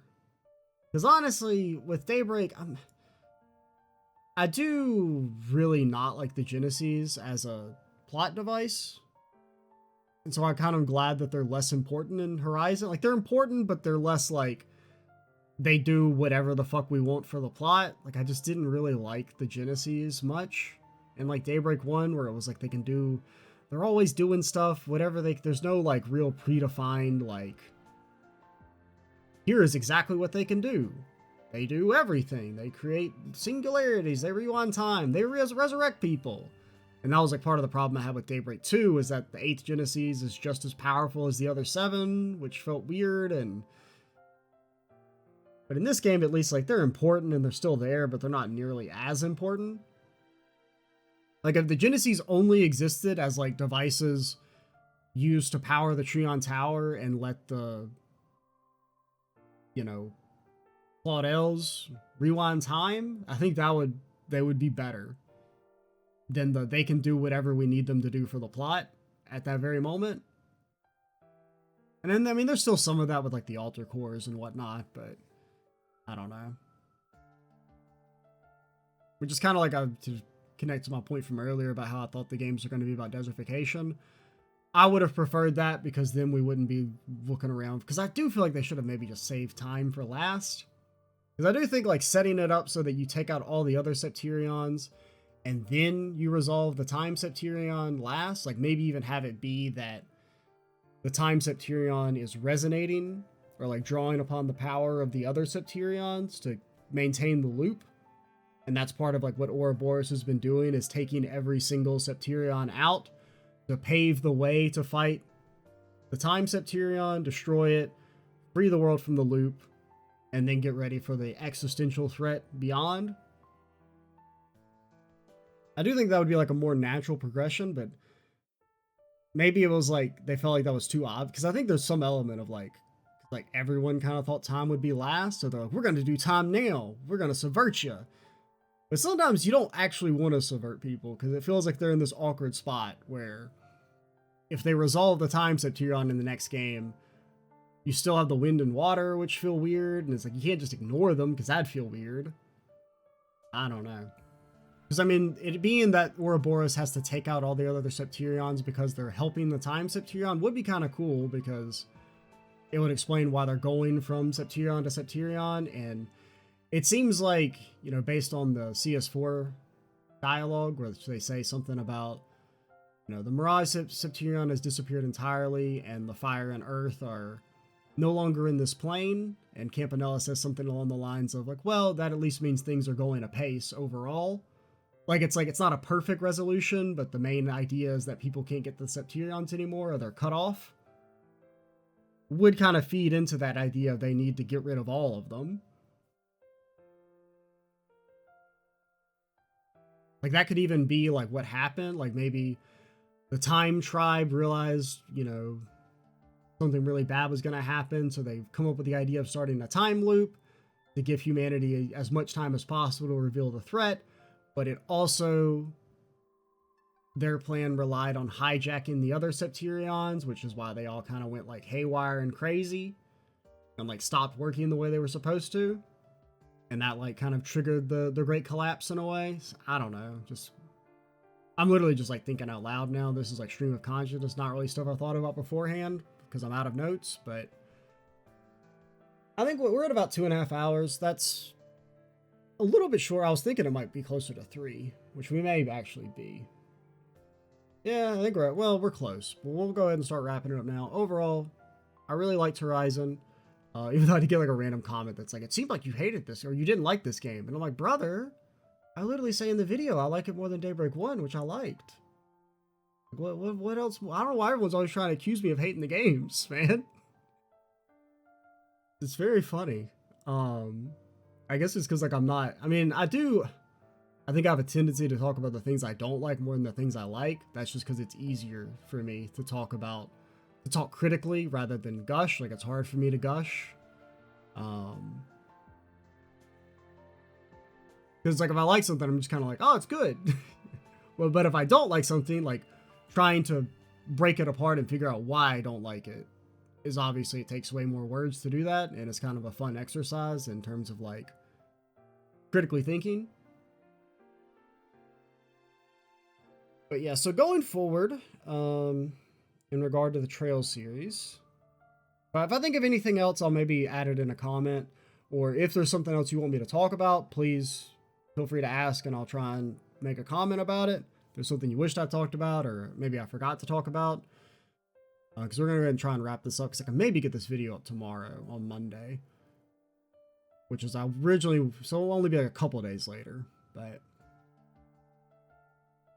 yeah, really liked the game, had a really fun time with it, especially getting to like mainline it for that week that I was off was really great. I'm optimistic about the future. Now they could definitely fuck it up. I mean, that's the one understated element, I mean, they could fuck everything up. They could be like, Cray never happens, Dingo doesn't die, you know, nobody's ever really gone. Like, they could screw things up if they want. I am going to assume they're not stupid enough to redo Cray or like save Cray. Because I feel like part of the reason they blew up Cray was probably in response to backlash over like the Reverie thing with the fort not getting blown up. Because I know at least the English fans hate that shit. Like, that's one of the most joked about scenes. I don't know what Japan thinks. Maybe Japan loves it. And I mean, at the end of the day, they're what matters for right now. Now, I do think going forward, the series probably does need to have a better understanding of how the global audience feels, because Japan audience ain't getting no bigger. Global audience is still a slightly untapped market, but Japan, I mean, you've reached cultural saturation in that part. So I do think, you know, in Turks, that's something that's always said. It's like, well, it doesn't matter what you think because you're not from Japan, so why are you even bothering criticizing the games? Because I don't care. Which is like true. I mean, obviously, no one's, you know, if important's going to listen to this shit. I'm not thinking like anything I say is going to change. This is literally mostly just thought experiment for me, but I do think going forward, you know, that argument of like Japan only cares about the domestic market will probably slightly start to shift. Now, it shouldn't shift too much because, I mean, you did see that with like in like the mid to late 2000s where you had the large AAA Japanese studios like trying to cater too much into like, we gotta really westernize our games. And it's like, nah, you keep them the same, just take out the nude 14-year-olds. Just to stop trying to fuck children and we're fucking good. Japan, you will win a cultural victory so easily if we just get rid of the sexualizing of children. Oh, it would be such an easy cultural victory. If I was a Civ advisor, I would be like, for the last 100 turns, I'm like, guys will win a cultural victory if you just unlock the no more upskirt panty shots of 13-year-olds tech. Like, you will win an instant cultural victory. Please, as your advisor, I have a suggestion. Could we please unlock the technology? No more upskirt panty. No, okay. Can we at least make it only upskirt panty shots of like 22-year-olds? 22, that's still pretty young and feels less weird. No, okay. It's got to be school children. All right. I'm just your advisor. I'm just trying to get you that W, guys. Okay, I need to stop. I'm just rambling and saying shit that I probably shouldn't say. But yeah, I guess also going forward, future Trails content, it's still 50-50 whether or not I play Sky 2. I don't know. I'll probably come closer to a conclusion when we're close to finishing that, or close to it coming out. I'm still leaning slightly towards no. I don't know. I just don't know how to handle it. Because it's like, I just don't know what to do with it. Because it's going to be so long, and spending so long in a game that I've already played just feels kind of bad, and especially since like it's not, because I mean, I'll be honest, I kind of did the Sky 1 Let's Play because I thought it would do better. Now, I also like really did want to play it at the time. I was more hyped up, and I'm still kind of hyped for Sky 2, but